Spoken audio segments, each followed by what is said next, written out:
minutes about, what it takes to run 850s, the builds they have, all that kind of stuff. So kind of stalling here just a second, trying to let Eric jump in here. I know he had some stuff going on. So we'll just do this.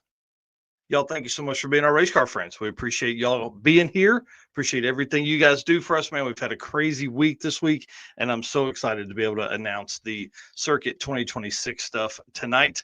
And then thank you so much to our sponsors. It really makes a big difference when we start going through the end of the year as we're coming up here on PRI awards and all that stuff. We're also going to announce the room we're going to be in tonight. It's going to be a big show, but we can't do it without these guys. We appreciate them and all the support they give behind the scenes and everything as well. So thank you so much to Summit Racing, Deechworks, Molly Motorsports, Driven Racing Oil, Howard's Cams, J-Wire Solutions, AFCO Racing Products, Performer Built Transmissions, Car Chains 3D, Power Tube TV, WAF Racing, Sweet Patina, and Racing Junk Classifieds. They help us out a ton. Let's jump in here to some comments, see what's going on. Aaron Robertson here. He's excited about the circuit. I am too, sir. It's going to be awesome. Kanan Holland here saying, what's up, dudes? Rich Woodward in here saying, good evening. Working on dropping my engine in right now. If you guys didn't see his stuff, you need to be watching that. It's I can't remember the name of his channel. I always run into this problem. Race Status, I think. Took it out for the first time and heard it, and it's repaired and going back in, I'm guessing here. And then Kanan Hall, yeah, thanks, dude. Don't forget to like and share. Derek Putnam in here, the voice of SICTA Magazine, the announcer at all their events. Going to be a great show. It certainly is. Aaron Roberts saying, howdy, race car friends. Jan Haas. Yes, Circuit 2026. I can't wait, dude. Race Status. I knew it would come to me. He knew I would be, he knew I'd forget it, so he sent it over. So YouTube channel, it's great, does great work, and is a very fast car. Going to be out there for that. We all know Summit Racing's speed legacy began in 1968 as a one-man startup and is now the world's speed shop with 4 facilities and 200-plus catalog editions.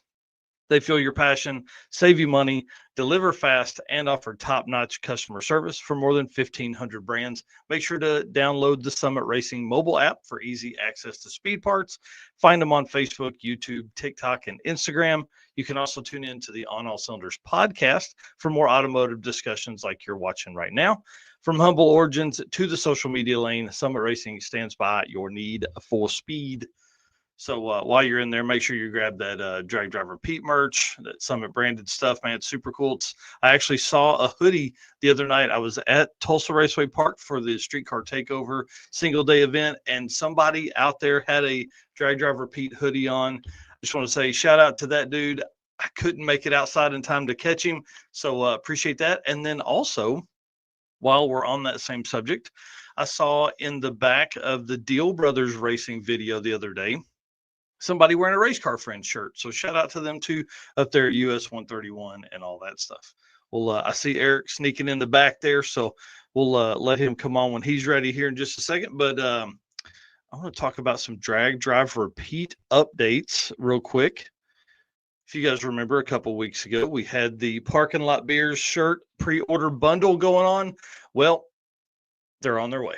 We're hoping to have them by Monday, which is going to make my next week super busy. So if you need me for something, you need to get to me ASAP, because next week's going to be crazy. We've got a ton of these shirts that are going to be going out, shirts and hoodies both, that are going to be going out. We did order extra, so if you want some, jump on the dragdriverepeat.com site and jump in there and grab yours now. Obviously, you won't get the bundle because you didn't order early, but hey, that's okay. You still get the shirt and support us here at the channel, so we appreciate that. I don't know, we've got a bunch to pack, so I've already started kind of working on the labels and all that kind of stuff and getting the bags and everything like that ready to put all these things in and get these gone. So that's going to be going out next week, and then I'll leave Wednesday for Midwest Drag Race Series up in Martin, Michigan. So that's a big, exciting setup there. Mr. Eric, how are you this evening, sir? Oh, I am doing. How are you? Dude, you're busy guy. That is an understatement, I would assume. It's always something. I've been gone for like 10 days and I come back and there's just everything's going on. Yeah, 100%. Well, next up on the ballot is the Drag and Drive Awards. Dude, I've been all over with Travis Wise, our trophy builder this week, talking about the championship belts. Man, it's going to be crazy. The trophies he has planned for this year are pretty freaking awesome. And guys, PRI Show 2025 Drag and Drive Awards Thursday. I know Thursday's probably not the most attended day of the event, but I tell you, I like to get it done and get it out of the way because I'm super anxious about this every year. So room 235, it will be a new room for us this year. This will be our third time to do this, third different room that we'll be in, but we've bumped it up for a little more space because we're going to be shooting for around 100 people. We've been, the first year was like 40, then it was like 70, and then now I figure we're going to be in the 100, something like that. So it's going to be awesome. December 11th, 11 a.m., room 235 at PRI. If you guys aren't there, we will be live streaming it here on the channel, but obviously if you can make it work, you got to come up and do that. All right, so I see folks in here making comments. I saw one there a minute ago.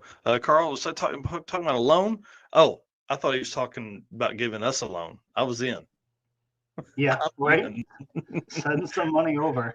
Yeah, right. We could use some of that. All right. Well, dude, the circuit. This has been a couple weeks in the making here. If you guys don't know, the circuit is our drag and drive event that we host every year. This is a crazy time. We've been really, the struggle is obviously with the work I do at Tulsa, I like to make it the host because obviously I'm there, it can help the track. And, anytime we can do that, the better. So in that kind of limits me on my other tracks that I can use because you want it to be within a location that is close enough, right? So as we do all that, I start looking at all the stuff. There's only a few tracks that are around that. And one of those had recently closed. And that other one was my plan the whole time. And then it closed. So that became another level of stress. And obviously that's what kind of goes on. So, we end up working it out. They open back up.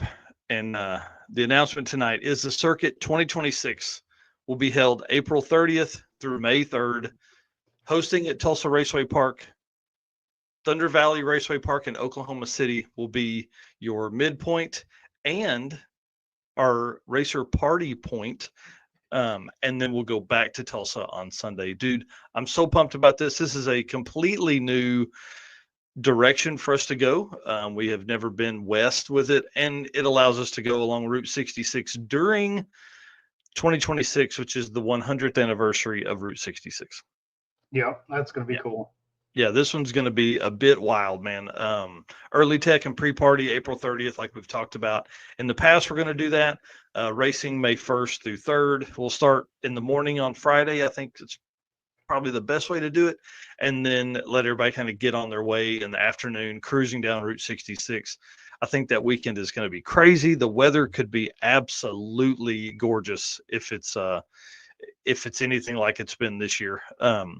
I am going to work on a backup date as a precaution early on, so that way as people put in their time off for the year, they can plan on that in case we do have a rain out. I want to be as prepared as we possibly can. That's one thing about regional events is, it's not like a week-long deal to where you can go in there and just have a rain day 2 days. You have a rain day 2 days on a weekend deal, and it kind of hurts it a little bit. So we'll have a backup date, and currently the registration date is going to be set for January 17th. So that way we don't need to be too early. And if you go into December, you really get into the mess of Christmas and all that kind of stuff. So anyways, I'm excited. Early registration will be open obviously the day before, and we'll go through all that as time comes on. So the Circuit 2026, April 30th through May 1st. What's Danny saying? Oh, don't stop at the movie. Yeah, we're not doing that. That's a different direction. And if we do stop at I think there's a TP drive-in. We would talk to them plenty ahead of time. I think that's really what some of the stuff runs into is there's not a lot of conversation within the promoters and route stops. So we tried to really work around that this year. But dude, while we're on the topic of the circuit, we had the Blue Whale as a route stop this year, and they are fixing to start completely remodeling the Blue Whale starting like within the next couple days.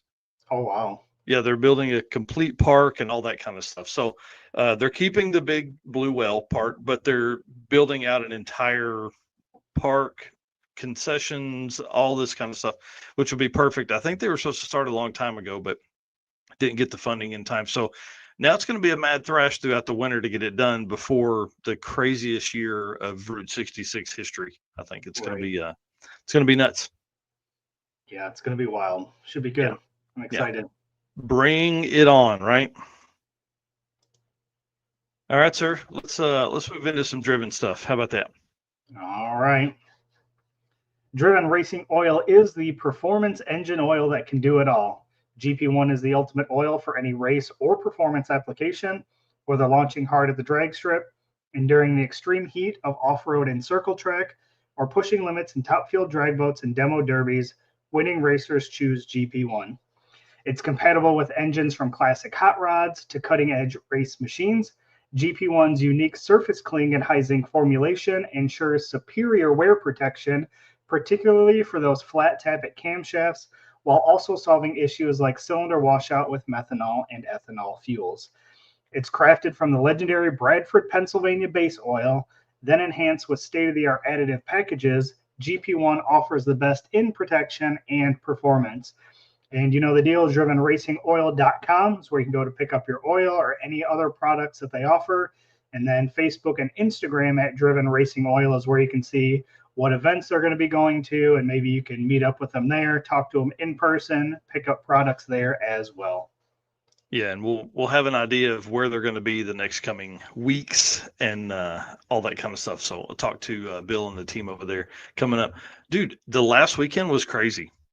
Like 3 huge regional events taking place. It looked like a ton of really cool stories that are going to come from that. And I'm going to cover that on the news on Saturday because we've got so many guests on tonight. So I didn't want to try and do all of that tonight with them and shorten up those times in the stories. So we'll be covering Cruise and Lose, I-57 Drag and Drive, and Dragway Rush this Saturday on the news. What's that? August 29th, 30th, something like that. Yeah. Dates, times. Yeah, right. Hey, Smoked Meats and Mini Trucks, another podcast, another automotive fun podcast. Those guys are awesome. And those guys are going to be at Mo Party as Tim Gorley and I drive from Tulsa to Maryland. So we may have to make a stop by Mo Party. I've never been to that event. So tell us what's going on after what's coming up next. Not what's going on after, what's coming up next. Yep. Next, we have Drop the Hammer North Carolina. So this is going to be the first time for them to do one outside of Michigan, which is super cool. This is September 5th through 7th at Farmington Dragway. Yeah, and that same weekend, different part of the country, Rocky Mountain Race Weekend, the first time for Matt Frost to do a weekend event, which I'm so pumped about that. Pueblo Motorsports Park, September 5th through 7th. You know, I was just in Colorado, and for some reason, I thought that was going on that weekend, and I almost drove by Pueblo because I'm like, man, even if I don't stop and we drive by, but I looked it up and realized it wasn't that weekend. But yeah, my brain was spinning like, if I can at least just drive down the road and catch some race car friends going by, it'll solve that itch. But yeah, pretty wild. I was right near there. That's awesome. Well, John Ketch says he'll see you at race weekend. Man, I was hoping I can go. I'll be in Michigan that weekend. But maybe saying about Trevor Brandon and big shout out to John Ketch, won the 530 Index over at Streetcar Takeover this last weekend. Yep. Super cool. And then do it. Next up, this one I'm pretty excited about just because that artwork has been done by myself, which was really cool. Super thankful for those guys to reach out and ask for help with that. I've said it before, but this event, Outlaw Armageddon, is really what got me into drag racing. I think it was Outlaw Armageddon 3 was the first one I went to, which would have been, 7 years ago? So 2018. So this one's really cool, and they're doing their first drag and drive class. So Outlaw Armageddon Drag and Drive is at Tulsa Raceway Park, which has been just killing it with drag and drive events this year, September 14th through 19th. Did I wait? I have that wrong. Nope. Yeah, 11 through 13th. Yeah, I was going to say, wait, notes don't match the screen here. Yep, September 11th through 13th. Yeah. And the drag and drive portion is going to be every morning of this event. So each morning they will be on the track, and it's going to be exciting because Outlaw Armageddon brings a huge crowd of drag racers in general, and let's hope this puts eyes on drag and drive to all of those people as well.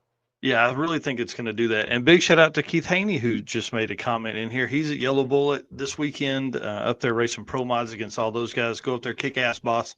Got to see him today at lunch and talk about some of the plans for Tulsa Raceway Park 2026. A lot of cool stuff on the books there, getting ready for that stuff too. So big shout out to him. Yeah, I'm really excited about Outlaw Armageddon being at Tulsa because I think the fans there are going to come out in absolute droves. That was one of the topics we had today, was just the preparing for the next month at Tulsa, month and a half, because we've got Outlaw Armageddon, we've got a huge double divisional NHRA race, and then we've got the throwdown in T-Town that is also doing the dirt down. So it's the double down in T-Town. So it's going to be crazy. It's the craziest time ever. But Outlaw Armageddon really kicks off that month of just insanity at Tulsa Raceway Park. Yep. Pretty awesome. And then next up, Hot Rod Drag Week. So the plan as of right now is for Tim Gorley and I to drive to Outlaw Armageddon and be there all day Friday, all Friday night, and then we'll leave headed for Hot Rod Drag Week Saturday morning, and Drag Week starts Sunday morning with tech. So it's a 20-hour drive from Tulsa to Maryland. We're going to hit it as fast as we can. And then basically, Maryland International Raceway, September 14th through 19th, 20th anniversary of this event. I don't know what else to say about this. It's going to be crazy. Yeah. It's going to be a crazy event. I did see the other day, Scott Franks, want to give a big shout out to him. He is doing an 1150 trophy. So the closest to 1150 without going under is going to win this trophy. So not somebody that just, has a bad day and is a fast car that goes slow. This is going to be somebody that really is trying for an 1150. I love this idea. I said it in the post. I think this is really, really cool because if you're slower than, 1060, probably, you really have no chance at anything. You don't, if you're 1060 and quicker, you can generally kind of get into the top 32 in the Street Machine Eliminator class. So this is going to really open up that to a lot of people. And, it's going to get those guys that maybe run 11s. Now they're like, hey, can I slow it down a little bit and actually take home this custom made trophy? Yeah, that's going to be pretty sweet. Yep.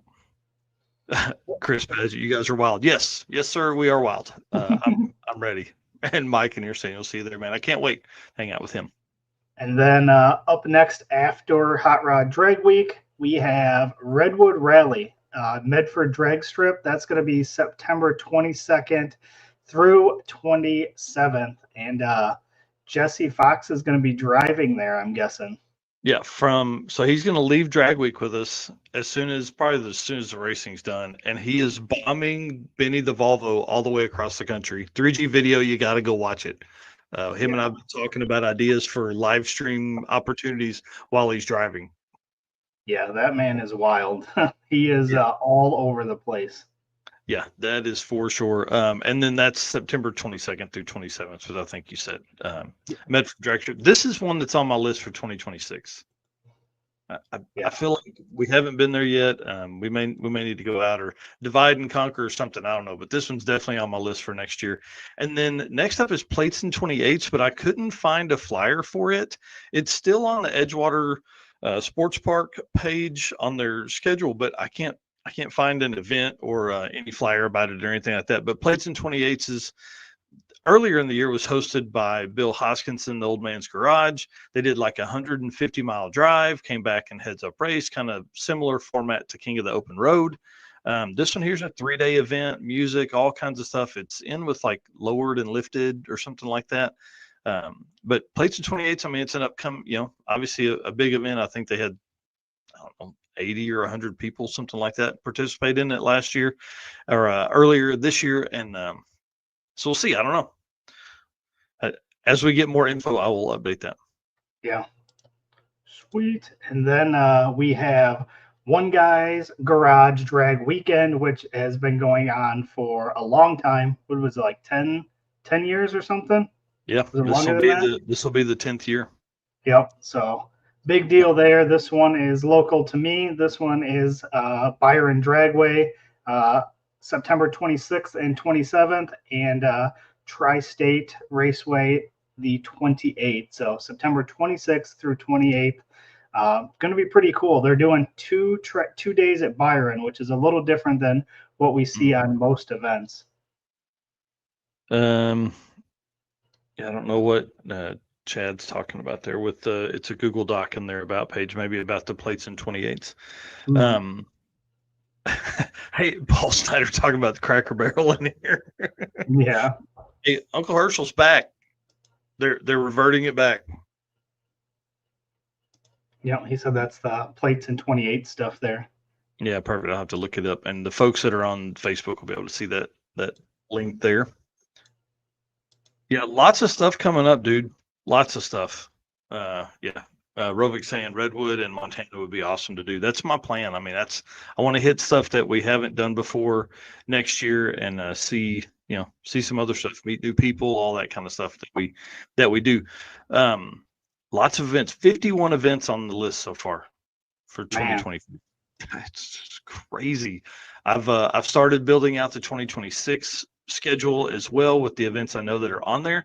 But I'll have to turn it on after this because I had the circuit dates and stuff in there and I didn't want to turn it on ahead of time.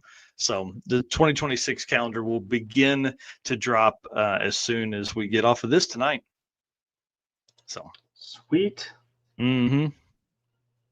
Oh, hey, let's give Colt Beck a shout out real quick. October 4th, Tulsa Raceway Park, the Midnight Drags. Going to be a huge race, but also a Send It Burnout Series kickoff. This is the first event they'll do right there at Tulsa Raceway Park. This can be a big deal, especially for Colt. I'm excited for him to be part of this and all that. So, oh, absolutely. Yeah, Paul asking if we take live calls. We do not take live calls during this, and Paul's never done a drag and drive, so you're out, buddy. But we're working on something in your part of the country, so don't go too far. All right. Let's see what else we got going on. I just want to give a big shout out. Driven, thank you for the hat. Eric, I haven't sent your hat from Driven yet, but it is on its way ASAP.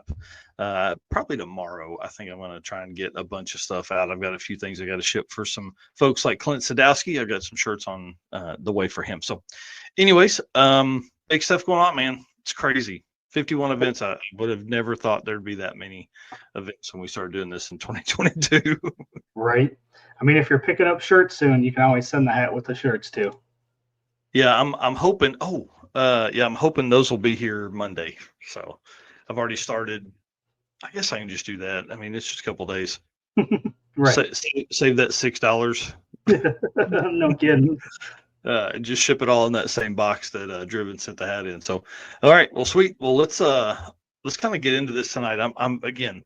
I'm really excited about tonight. We're going to be talking to some 850 guys, but this first segment is we're going to kind of introduce you to these guys and tell you who they are, where they're from, what they drive, all that kind of stuff. So this segment is brought to you by J-Wire Solutions. You guys are going to get to meet Jay Blanchard here in just a moment. J-Wire Solutions is your expert car and marine wiring solutions you can trust.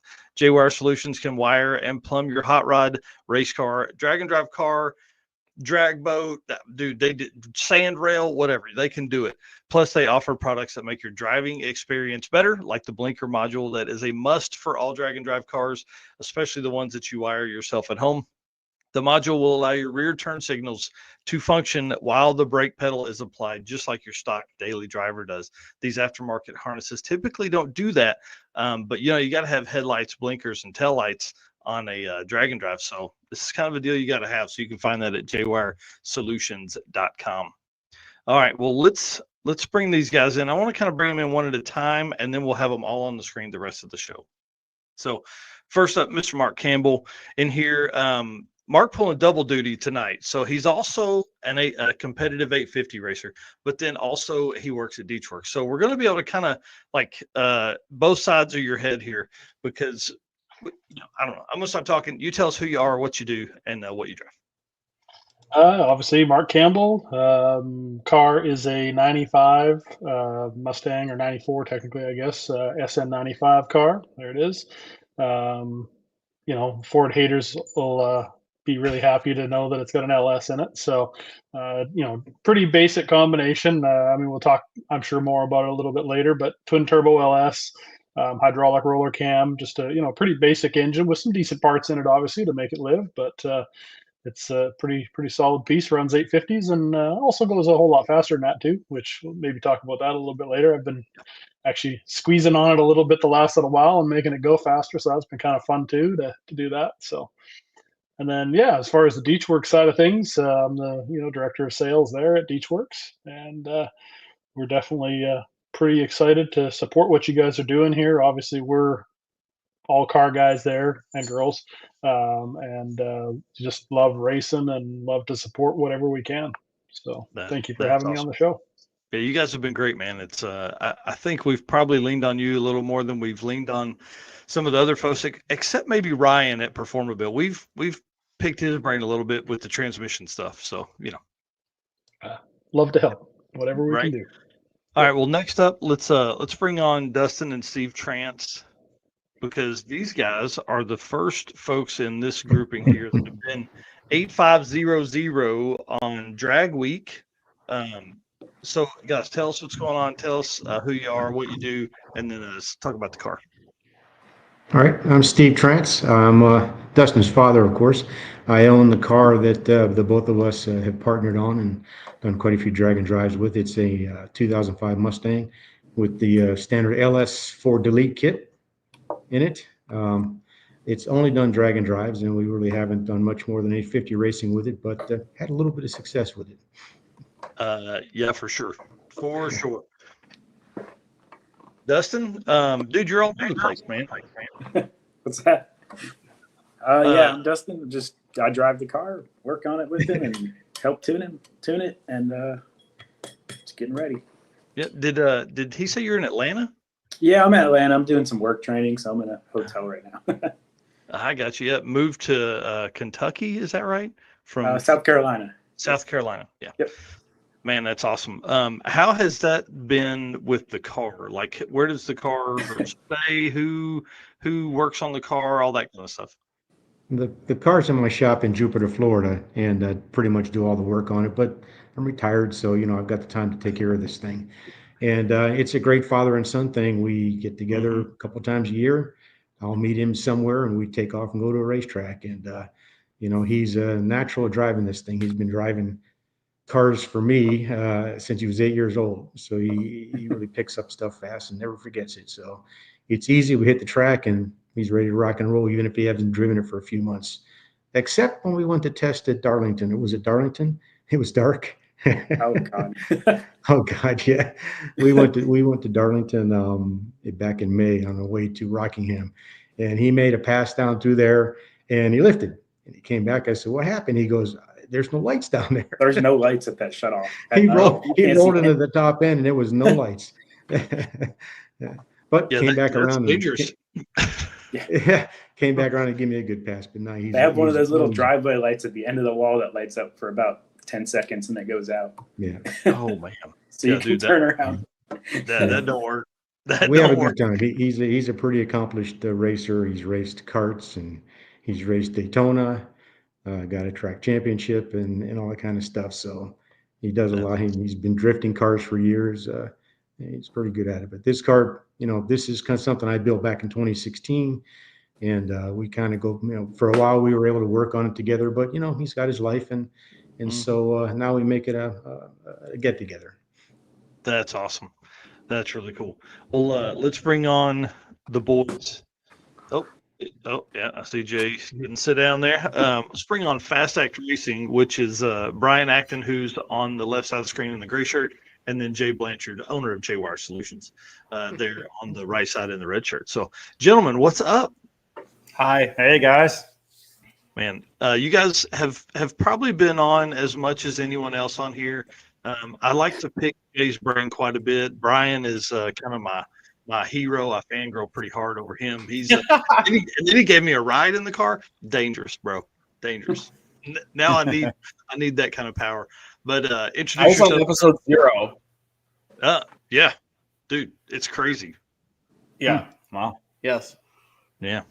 All right. Well, tell us what's going on. Tell us what Fast Track Racing is, and then we'll talk about the car.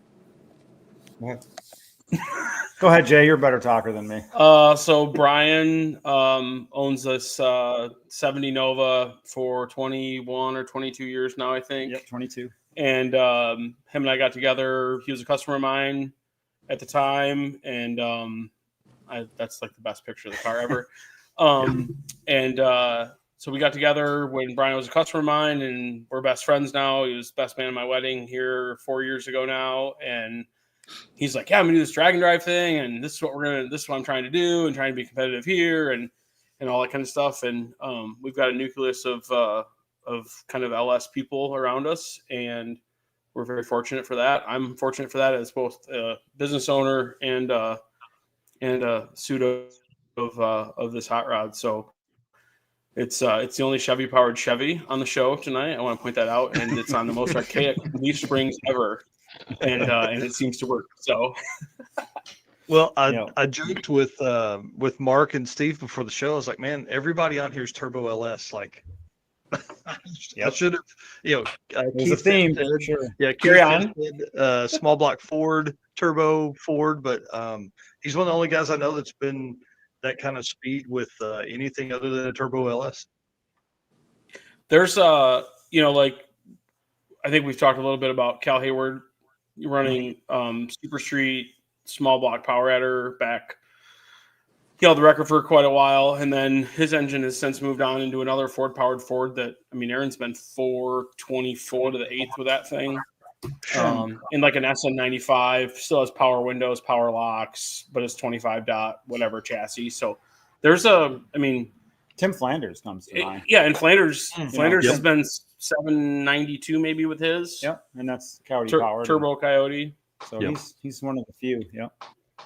Yeah, definitely. Turbo LS seems to kind of be the powertrain of the moment for that. I mean, obviously you guys know your stuff. Having a car for a while helps kind of get the suspension settings and all that kind of stuff worked through. But let's talk setups on the car just real quick, and then like turbo size is really kind of cubic inch, and then turbo size is kind of what I'm driving at.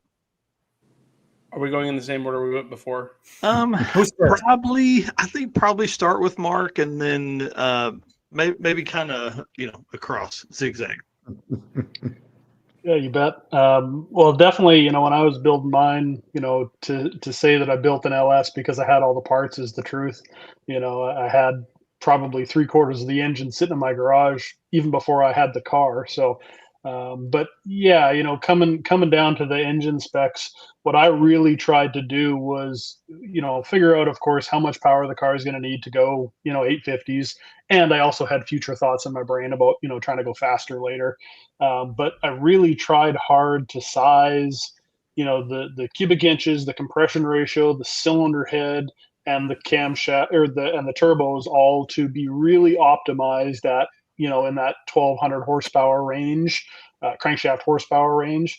And spent a lot of time talking turbos and stuff like that with the guy that did the turbos for me. Unfortunately, he's not around anymore. But we just really spent a lot of time looking at compressor maps, and obviously at the time I was at Comp Cams, and so we worked a lot on the camshaft and things like that to really try and optimize the engine so that it was super happy in that, basically about 15 pounds of boost. I mean, that's usually maybe a little more, maybe a little less to run 850s with the way the car is set up, but really tried to optimize the car around that as much as we possibly could.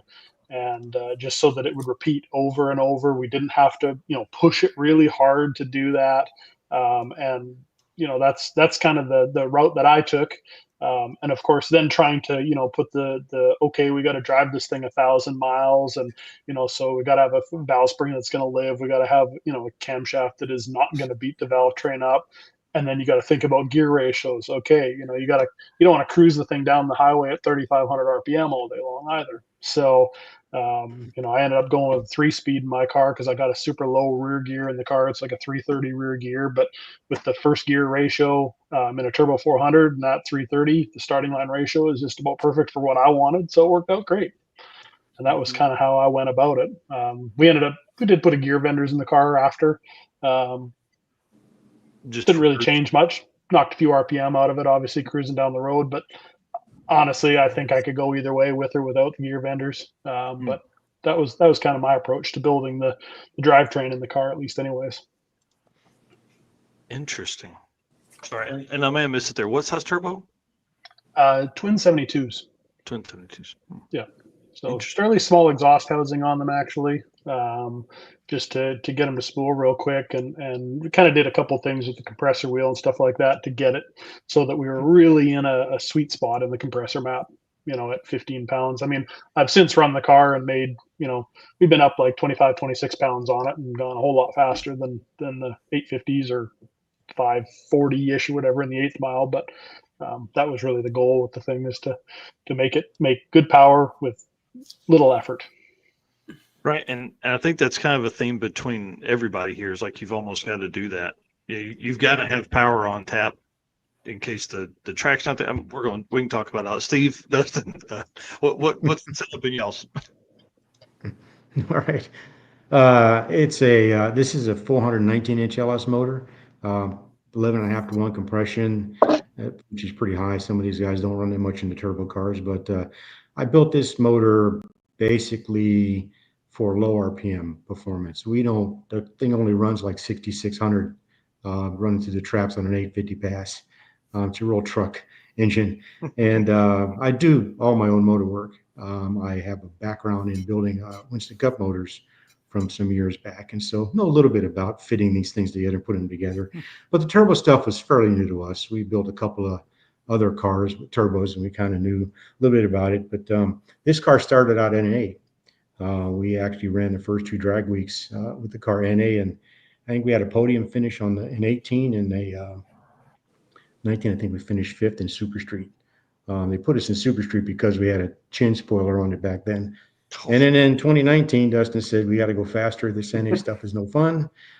So literally in like 3 months, converted the car over to a turbo. The downside of what we were doing is we had a power glide in the car, and it didn't like it. We had to push the motor really hard to get the number. And so we ran the first drag week in 2019 with a turbo combination. And we kind of went just to figure out what we were going to do with the car from there. We were new to the class. I think we finished 5th that year, which was respectable for 2 guys that had never done it before. And our first turbo, high horsepower drag car effort, we did pretty good. Ran every mile. Car was flawless, and gave Dustin some good seat time. I came back the next year, of course, in 21. We missed 20, but 21, and got pretty serious about it. It's an E85 motor. There's really nothing exotic about it. It's a Texas Speed sleeve block, 5.3 block. The bottom end is Lenati with the CP pistons. I did put a set of the Trick Flow 255 heads on. I think in 21 we added those. Runs a Turbo 400 with a lot of Sonax parts in it. This car was the test bed car for the Sonax module back in 2021. We had a gear vendors on the car, but took it off. It really wasn't much of a benefit for us. I'm not bashing gear vendors, but put a 325 gear in the car. It'll run 65, 70, which is really all you need in drag week. You hear a lot of guys talking about having to run 80, 90 miles an hour. You don't need to. You're not on any highways long enough to bother with that. And the car picked up 2/10 without the gear vendors on it. Partly weight, partly drag. So we're pretty happy with that part of it. Like I say, 325 gear just gets it done. Interesting. And turbo size again? Sorry. It's an 88. 88 104 on the exhaust side. And that's our car. I'm confident if we change the converter in the car, it'll run high sevens with no problem. But we chose a converter that we chose because we want to run the index stuff. I'm an old bracket racer, and I've got a piece in there that works, but it can't take the power that you would have to put in it to run a 7. We tried it, we pushed it, and once you get down to in the teens, 18s, it's a little bit too much on the converter. So, but it gets there with no problem. A converter swap, and I think we'd be 780s, 790s with no problem with this car. Wow. But we choose to run the 850 stuff. It's easy on parts. It's easy on my wallet. We don't race as much as a lot of these guys do. We don't do a lot. So, we have to focus on something, and this was our focus. Yeah. Well, I dig it. Y'all know that. This is, again, one of my favorite classes in all of this stuff, just because these cars, to me, I mean, you guys saw the photos of them. It's that car could be parked in a parking lot and could look like every other car out there. It's not something that's crazy. Brian, I built this car, put this car together to be responsive more than anything else. It responds to the changes that we put into it, which is really what's our, that's kind of our secret is everything we do to the car, we know what it'll do, and it does it consistently every day in and out. That's awesome. Brian and Jay, talk to us. So the Nova is Dana 60 Outback with 354 gears. I run a Power Glide with a PTC converter. So we went the 2-speed route, and then no gear vendors or anything. We just run a little taller tire on the street to give us a little better ratio. So, we can cruise at 70, no problem, around 2,900 RPM, which is fine. And, you're not on the highway the whole time. So, but we've been, an hour or more just cruising down the highway, and everything's happy. Engine wise, it's a Baker built 5.3. So it's, just over enough to clean the cylinders up. It might be 10 over. Yeah. Might be 330 inches maybe or something. But, and then it's got all forged internals, center counterweight crank, billet Oliver rods, and then trick flow heads. And Baker designs their own cams, which is kind of their voodoo. I don't even know the cam specs of the car. I just, I trust it just works. I trust TJ, and, he tells us what he's going to make, and it always has worked. So that's kind of something they keep close to their, closely guarded, and I respect that. So, and they're tight with the guys at Comp. I think Mark, I'm not sure who TJ's counterpart is there, but I mean, Comp does all the grinds for him. So, but he's tweaking on stuff. And I mean, this camshaft we picked up somewhere in the neighborhood of 60 to 80 horsepower with the camshaft change we made over the winter. It's like in the 22 to 23 pound of boost range on the dyno. And so I'm like, what are we going to call this one, TJ? Because he calls everything by hairband names. He's like, we're going to call this one FA. And I'm like, what's FA? And he's like, Fast Act. And I'm like, all right, cool. So it's like the first non-hairband camshaft name that's come out of Baker in the last probably 7 years or something. Yeah. But wow. And then, yeah. That's why I stole that one. Yeah, but it just runs on E85 like most everybody. We don't switch fuels or anything. We just find E85 along the route and have never had to mess around with draining the gas tank or putting pump gas in it. We could. It has a flex fuel sensor, but we don't want to. We don't want to have to drain the tank unless we're in a complete dire situation. So we have been fortunate to keep it on E85 the whole time. And then Borg, I got a Borg 91 millimeter turbo. So big boy. Yep, 102 exhaust. Yep, on the exhaust side. Interesting. So you guys won a gear vendors last year or this year? Last year at Six Summer. Yeah. Any reason didn't put it on there? We talked about it a couple times and just didn't think that, with the work and amount of work it would take to add it in changing drive shafts and stuff, that it was gonna and it adds weight. Yeah. So and there's going to be some costs involved, obviously, and some modifications. So, and I don't really want to go to any lower gear ratio in the rear. I don't have a desire to go to a 390 or anything that would, change my starting line ratio. I have a 1.8 first gear in the glide, and then with the 354, that's kind of the starting line ratio that works for us. So, and it does fine down the road. I mean, we've worked really hard on the coolant. Sorry about that. We're out to keep people going by outside. But so that was kind of at the weight, and just adding another mechanical piece in the pipeline that has to be maintenanced and serviced, and could potentially be a failure point at some point. I mean, they hold up pretty well, but it's one more complexity to your setup. Mm-hmm.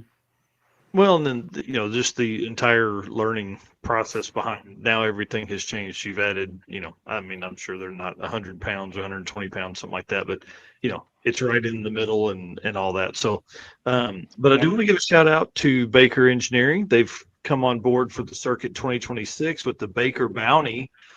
Brian Acton's won the street race power rider class at the circuit 3 years in a row, which means he's the quickest quarter-mile car at the circuit, which means he's on the shirts. This will be the third year in a row he's been on the shirts. So big shout out to Baker for putting up $1,000 to somebody who can knock him off. Or, if he goes down and takes down everybody else, he gets that one. It's going to be awesome. Yeah, looking forward to that. Yeah, appreciate them for doing that. That's a big deal, man. I really never would have thought you'd be out there front, but I don't know anybody else that's coming to the circuit that's competed with you yet. So it's pretty awesome. But yeah, Mark, I had a couple not guys far. call me out in the hotel parking lot this year, and I don't even know who they were. But I didn't. They called them out by name. I wasn't there, but I've heard the stories. Yeah. It's like, Brian, I'm coming for you, and he's like, I have no idea who this guy is. Okay. Probably a distant friend on Facebook or something, because they were 26 mutual friends with somebody else. Yeah, but That's awesome. he wasn't the guy that won second, so I don't know what car he was on. He could have just been bullshit. He could have just had an 11. I don't know, but yeah, Everybody's a big definitely talker in the paying parking attention lot. to it. Yeah, especially after a couple of parking lot beers. Yeah. Yes. Everybody's big time. Yeah. I see Dustin Peterson in here saying last year too. Yeah. 3 years in a row, man. It's crazy. Dustin won our 650 index last year, I think, in his Cougar. So pretty cool, man. All right. Well, that's kind of the end of the topics I got there. I do want to give a shout out to Dean Anderson, who is Gen 1 small block Chevrolet. Pretty awesome. In there, you don't see that very often. Is Rick Steinke still Gen 1? Does anybody know? Pretty Yeah. sure. Yeah. Yep. Yeah, I'm pretty sure he is. Yeah. Yep. So Twin turbo. I believe Twin turbo. Twin. Yeah. yeah, that's pretty cool. He's one of the other guys we're going to talk about in this next segment, which is basically kind of some history, some times you guys ran, averages, struggles, wins. This next segment's going to be a real fun one. So let's jump into it right now. Again, hey, shout out to Jaguar Solutions for being a part of the program here at Drag Drive Repeat. We appreciate them, and not only because they're a sponsor and do all the stuff there, but also because Jay is like a wealth of knowledge, and I'm sure he hates talking to me all the time. But that's the way it goes in life, right? No, we're good. All right, well, let's move on to the Molly segment here. Mr. Eric, if you want to hit that one up for us, sir. All right, racers and high performance enthusiasts, are you ready to start your next engine build? If so, there is no better time than right now to check out the Molly Motorsports all-in-one Power Pack Piston Kit. With over 1,200 applications, these kits come complete with pistons, rings, wrist pins, and clips, all designed to work together. Molly Motorsports Power Pack Piston Kits take out all of the guesswork. So no more trying to determine if a piston will need this ring to work with a certain cylinder size. Molly Motorsports did all that engineering so that you can get to the part that matters, which is building a power plant that leads you to victory lane. Visit mollymotorsports.com for more details. And for our podcast listeners, Molly is spelled M-A-H-L-E. All right. So with that, we're going to go into our next topics, and we are going to start with what events you have attended. So we'll kind of go in the same order that we have been doing. I guess that's me. So Yep, we'll start with you, Mark. for the big drag and drive stuff, obviously I did Hot Rod Drag Week twice in 2022 and 2023. Other than that, for drag and drives, I really haven't done any of the big events. I have put a gazillion miles on the car, quite honestly, driving it. I pretty much, not always, but most of the time I drive it to the track, even if I'm going to do something else. Recently I've been doing a bunch of like the 530, like the little gangster stuff, and Mean Street. That's pretty popular around here. Holly Springs actually has a pretty nice Mean Street program. So that's like a 510 to 530 index type deal. So you pull up into the lanes, draw a card out of the hat, and you run 510 to 530. That's what you got to run all week. So we've done that a bunch of times, where drive it to the track, run a 520 a whole bunch of times, and drive it home. And usually makes some of the race car guys upset, because they're all pulling their stuff in big trucks and trailers, and they got tube chassis cars and whatever running 520s or 30s, and I drive in there with a car on pump gas and race them. So it's kind of fun, Yeah, there's nothing better than that. There exactly. There has to be nothing better than that.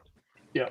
So, but yeah, I mean, definitely been doing that a bunch, and really trying to, when we showed up to Drag Week in 2022, the car literally had, I think, 4 or 5 eighth-mile passes on it.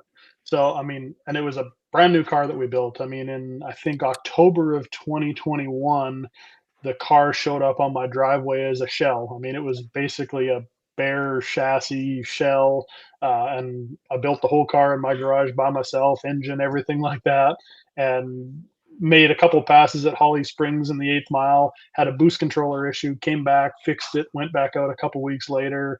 Thought we got it dialed in pretty good to run an 850 something. I think it went 545 in the 8th or whatever. So first day of Drag Week, we showed up. It was the first quarter-mile pass that we had made. It was in St. Louis, and it went 858. So it was like, okay, it's pretty close.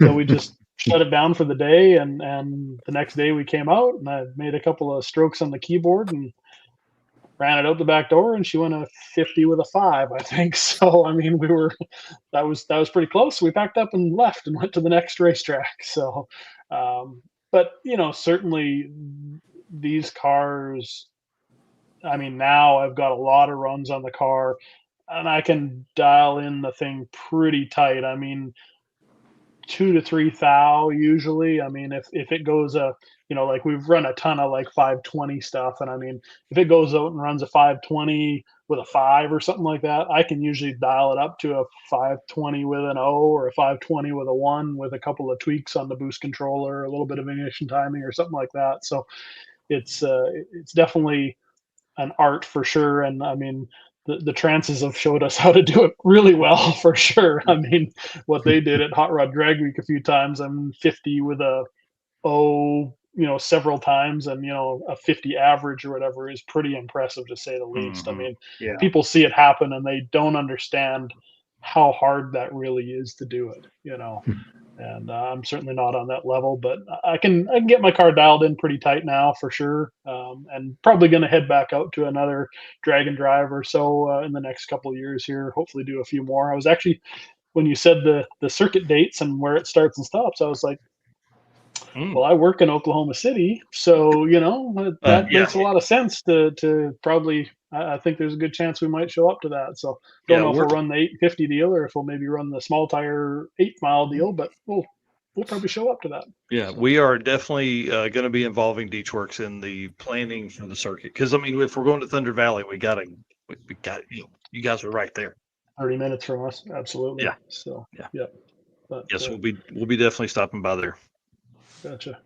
But yeah, I mean, what I've been running with my car lately is a little bit faster stuff, but definitely, the car will go out and we can dial that thing in within.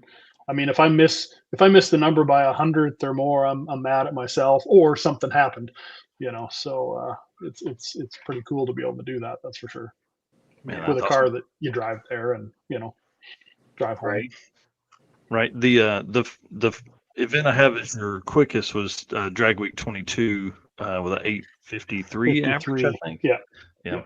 I think that came day 3 or 4, you had a turbo down or something, right? I can't remember what you were doing. Something in the parking lot. Day 2, actually, we ran St. Louis, and then we ran Indy. We ran 50s on both those days, and then when we left Indy, we started realizing that the intercooler maybe had some oil in it, but we weren't sure exactly where it was coming from and whatever.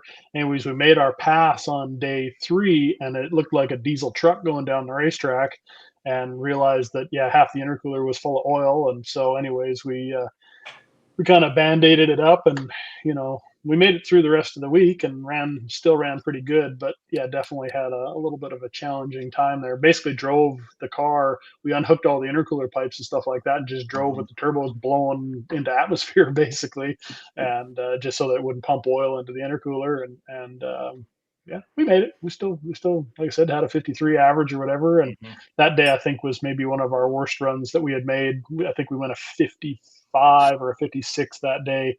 And I was going to run it again, but I was nervous that there was other things wrong. And so we didn't run it that day. And so we probably could have tightened up the average a little bit if we would have run it again, but we didn't. So 2022 is a pretty good day at Byron Dragway, at Hot Rod Drag Week. Wasn't it, Steve and Dustin? Yep. Run to some of the events you guys have done, because y'all have done several. We've done, I was just doing the numbers here, so I kind of forgot how after all these years. We've done 9 drag and drive events, 7 are drag weeks. We did Sick Week one year in 2022, I think it was. And last year we did Street and Yeet in Dustin's twin turbo F-150. But out of the 9 drag and drives, we have 6 podiums, and 3 of those are class wins. So had a pretty good bit of luck. I would say it's so. more than luck. And we've run a lot of different things. I mean, in 2012 we had an NA Malibu with a big LS motor in it that ran in Super Street small block power adder. We finished second to Jeff McConnell there. We did NA stuff for the next couple of years with the Mustang, and we did okay. I think we did a 3rd in 18 and a 5th in 16 and a 3rd in 18, and then went turbo with the car from there. His truck spoiled us at Street and Yeet, though. I got to tell you, there's nothing like air conditioning and it's got full suspension. It's a fast truck, but it's so comfortable. And you just throw your stuff in it and go and hit the road. But so you asked about Byron. Yeah, we were on an 8.500 on the second pass, I think it was there. And normally, the drag, you hear a lot about us having to make all these passes, and some of it's true, some of it's not, and I know Brian knows this as well. You got to keep making passes till you get the number. But typically we would run 18 to 20 something passes in an event. And in 23, we only ran 13 passes, I think it was, to get a 5.0 average in every.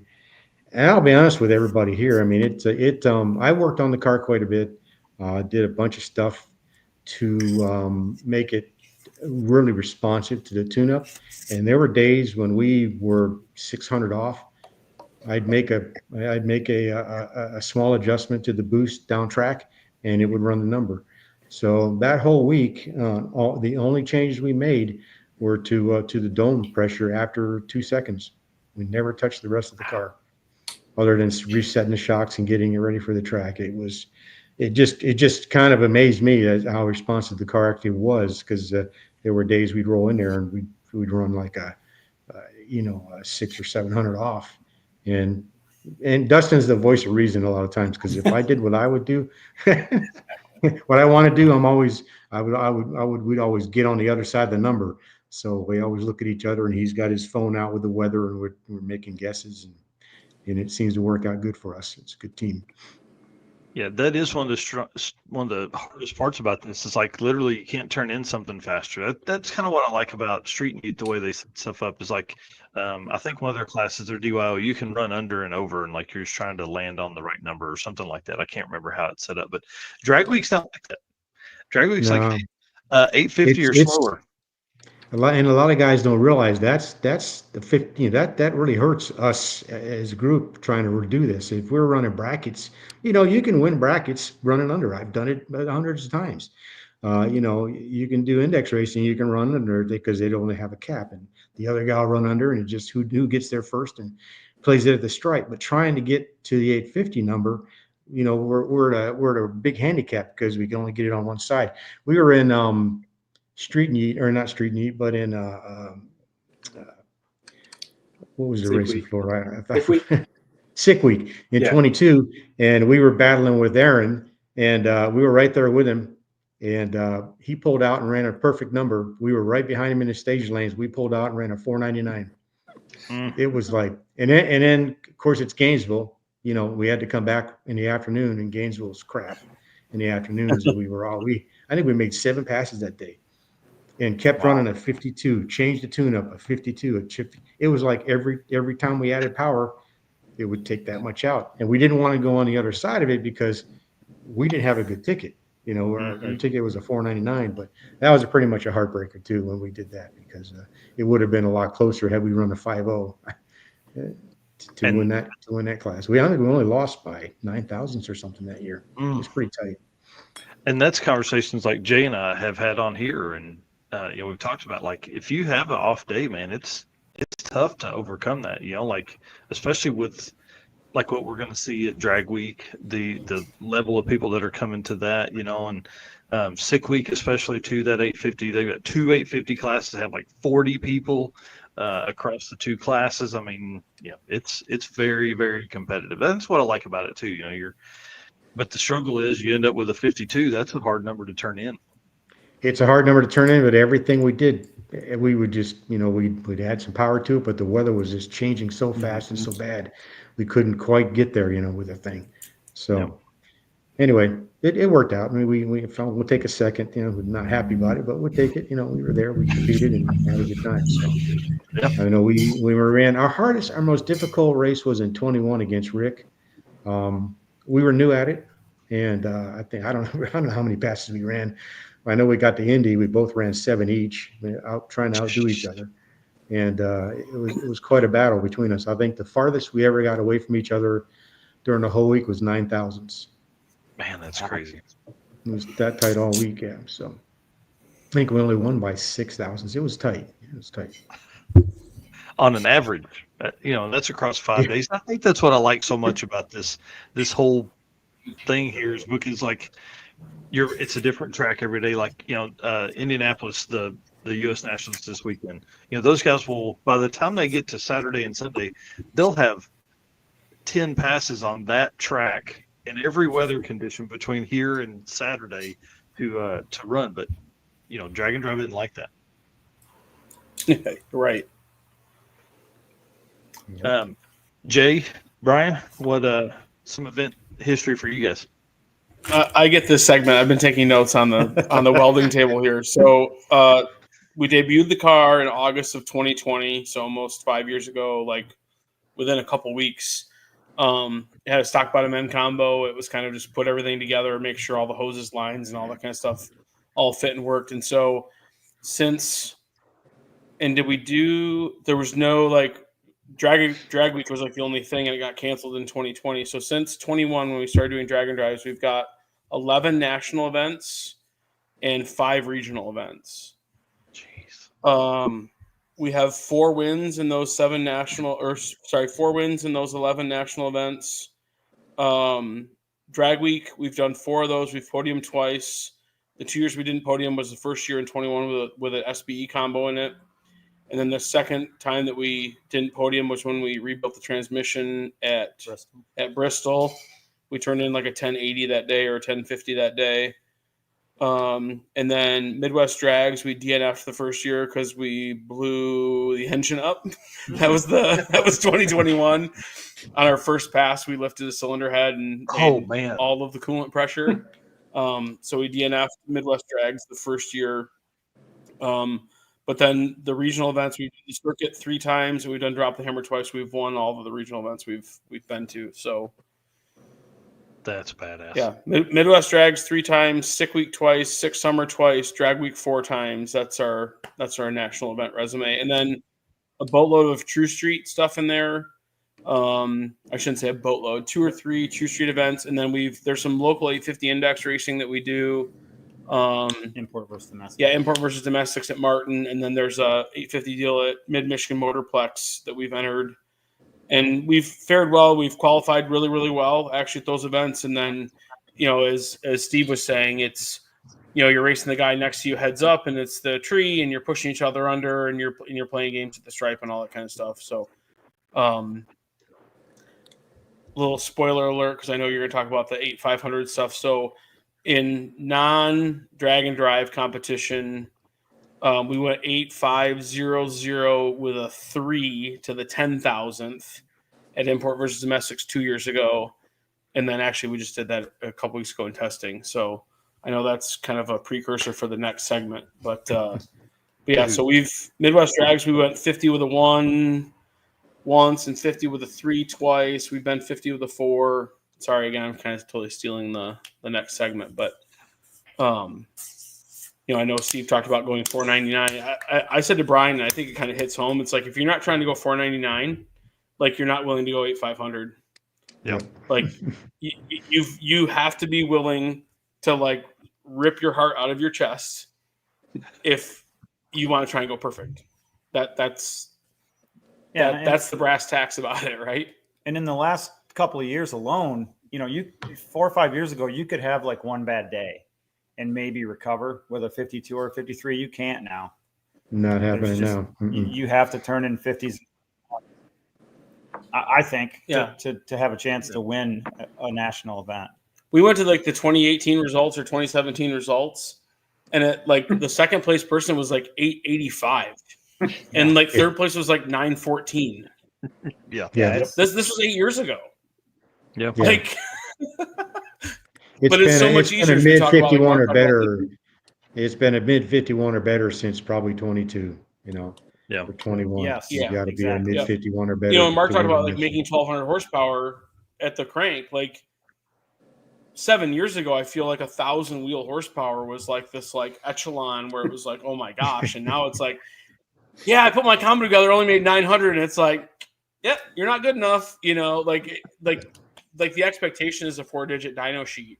And so. Yeah, Rovik saying 850 guys are badass. Very tough class. Can't wait to join the party. Yeah, I wish there were a lot more joining the party. Bring them on. Yes. Well, sounds like Rovik's joining the party. Yeah. What's that? This new setup of his, he'll be he'll be big block power adder with it. He won't be small block power adder like you just. I hate Derek. 499 runs. Yeah. That man, so tough.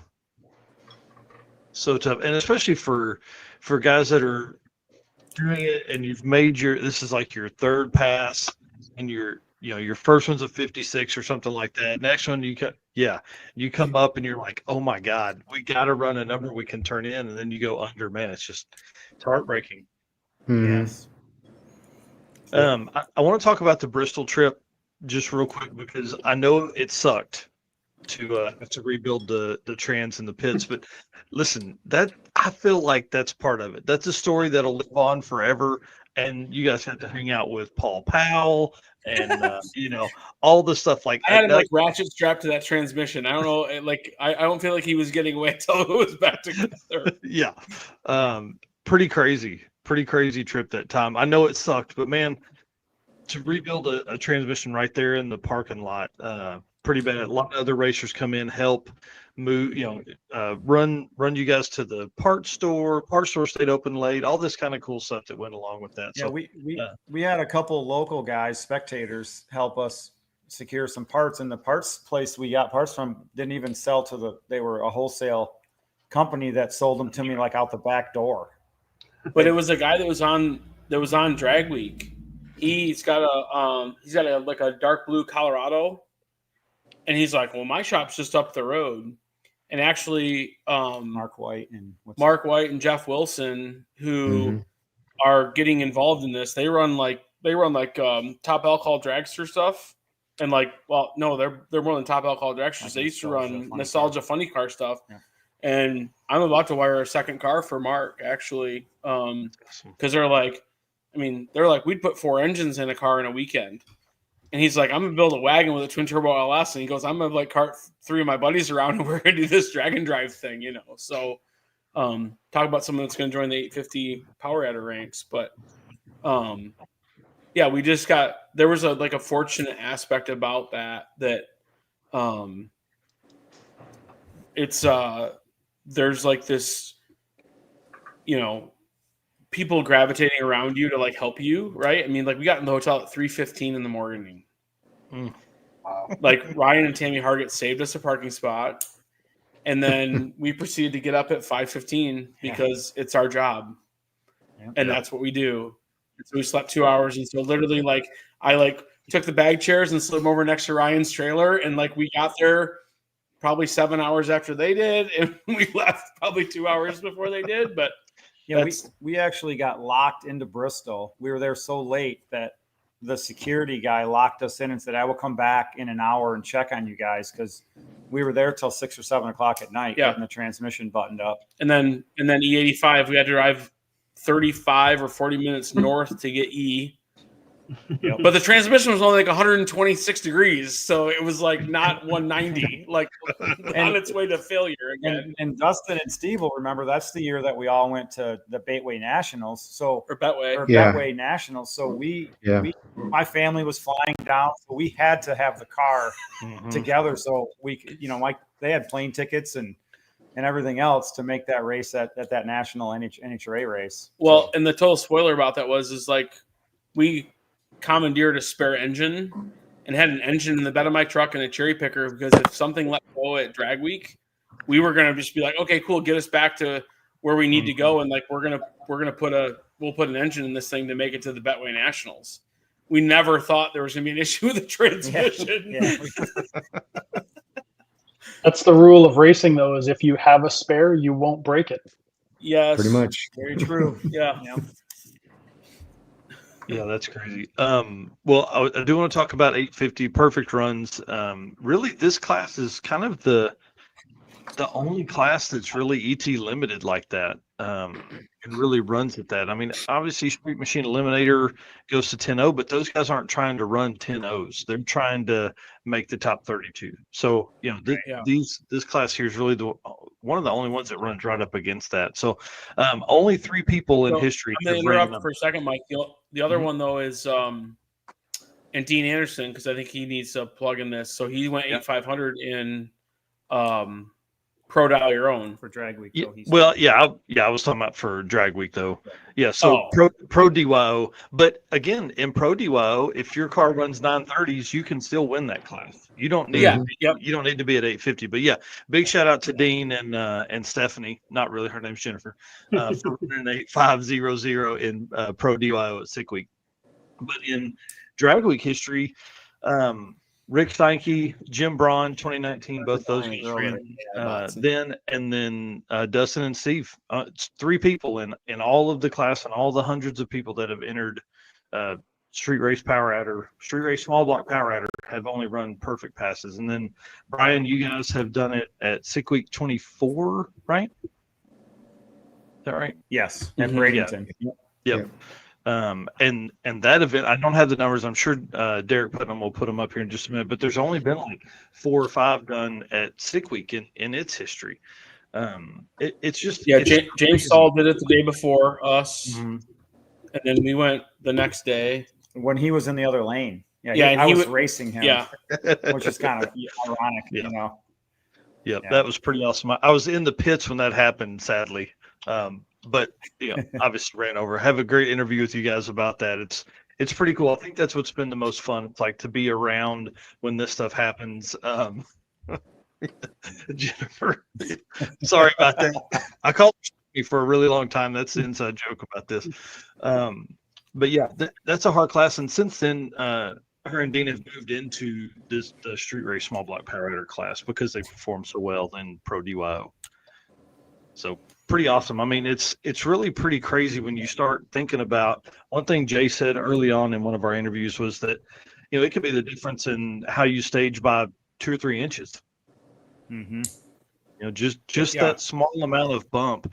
And, with as much as I do with like Midwest Drag Race Series and stuff, as you see guys, like the guy lining that person up and getting them into the beams is pretty important. A lot of times it just looks like they're up there just, hey, this is where the line is. But, for you guys, I know Jay would probably get pretty nerdy on that stuff about, hey, this is exactly where you need to be each time so you can repeat it. Especially if you run like a 498, 497, man, damn. I would hate to know that the placement of my big toe was the difference in running. Well, yeah, especially when we talk about deep staging a car. I mean, these cars are, they're 1,000 horsepower vehicles, right? And so, you deep stage a car. We've seen 60-foot differences, and as much as my guy Brian here is like, that can't be. It's like, I'm like, Brian, it was slow to 60. I'm like, we didn't have a run at it. Like, you were like flickering the pre-stage bulb. I'm like, that has an impact on it. And I'm not saying that you don't know that, but to what magnitude does it have on it? And nobody's going out there like, oh, I'm going to make 3 runs like shallow staging and 3 runs deep staging to see. Well, bracket racers might be doing that, but we're not out there to like go beat on the car to make 3 runs shallow staging, 3 runs deep staging to see like what that difference is. But we've got, and I think Mike, you've met the Ledfords that own Mid Michigan, and he's like, at that power level, what did he say? He thought it could be a couple hundreds. Yeah. He thought it could be 2 to 3 numbers. And I was like, sure. Hey, when the cars slow down like this, or we're seeing that change, I'm like, that's, so as you mentioned, Mike, we are the way the car builds boost and creeps in, it's every piece of it is a system. Yeah, I intentionally have my bump set really, really soft. So, it might take me 4, 5, 6 hits of the button to get it to go in, but I want it to go in, as consistent as possible. And I just try and get in as shallow as I can every time, just because that's the most consistent for me, at least anyways. But yeah, normally I'd speed the bump up a whole bunch, but right? But yeah, you gotta be exact every single time. Otherwise, things change. Because like I said, these cars are fast enough that you're in a little deeper, a couple inches, whatever. that can be, half a hundredth or, 100th or more if you're in real deep. So it makes a difference. Yep. Man, that's awesome. All right. Well, let's not give away too many secrets there. I do want to move on and get to our next setup here real quick. We got to do another ad read, and then we're going to jump into Drag Week stories and kind of the upcoming Drag Week and what we're gonna see there. So if you guys will hang tight just a second, we'll run through some of this stuff. Again, want to say thanks to Molly Motorsport for their work with us. We really appreciate them. They actually, big shout out to them, came in clutch for Jason Hurley this last week. If you guys need some special pistons, if you need something that's kind of one-off stuff, these guys really can do it. They're pretty awesome, and they're not just sponsors of the program here. They're also racers. You can see Eric Grillo's Nova there on the side.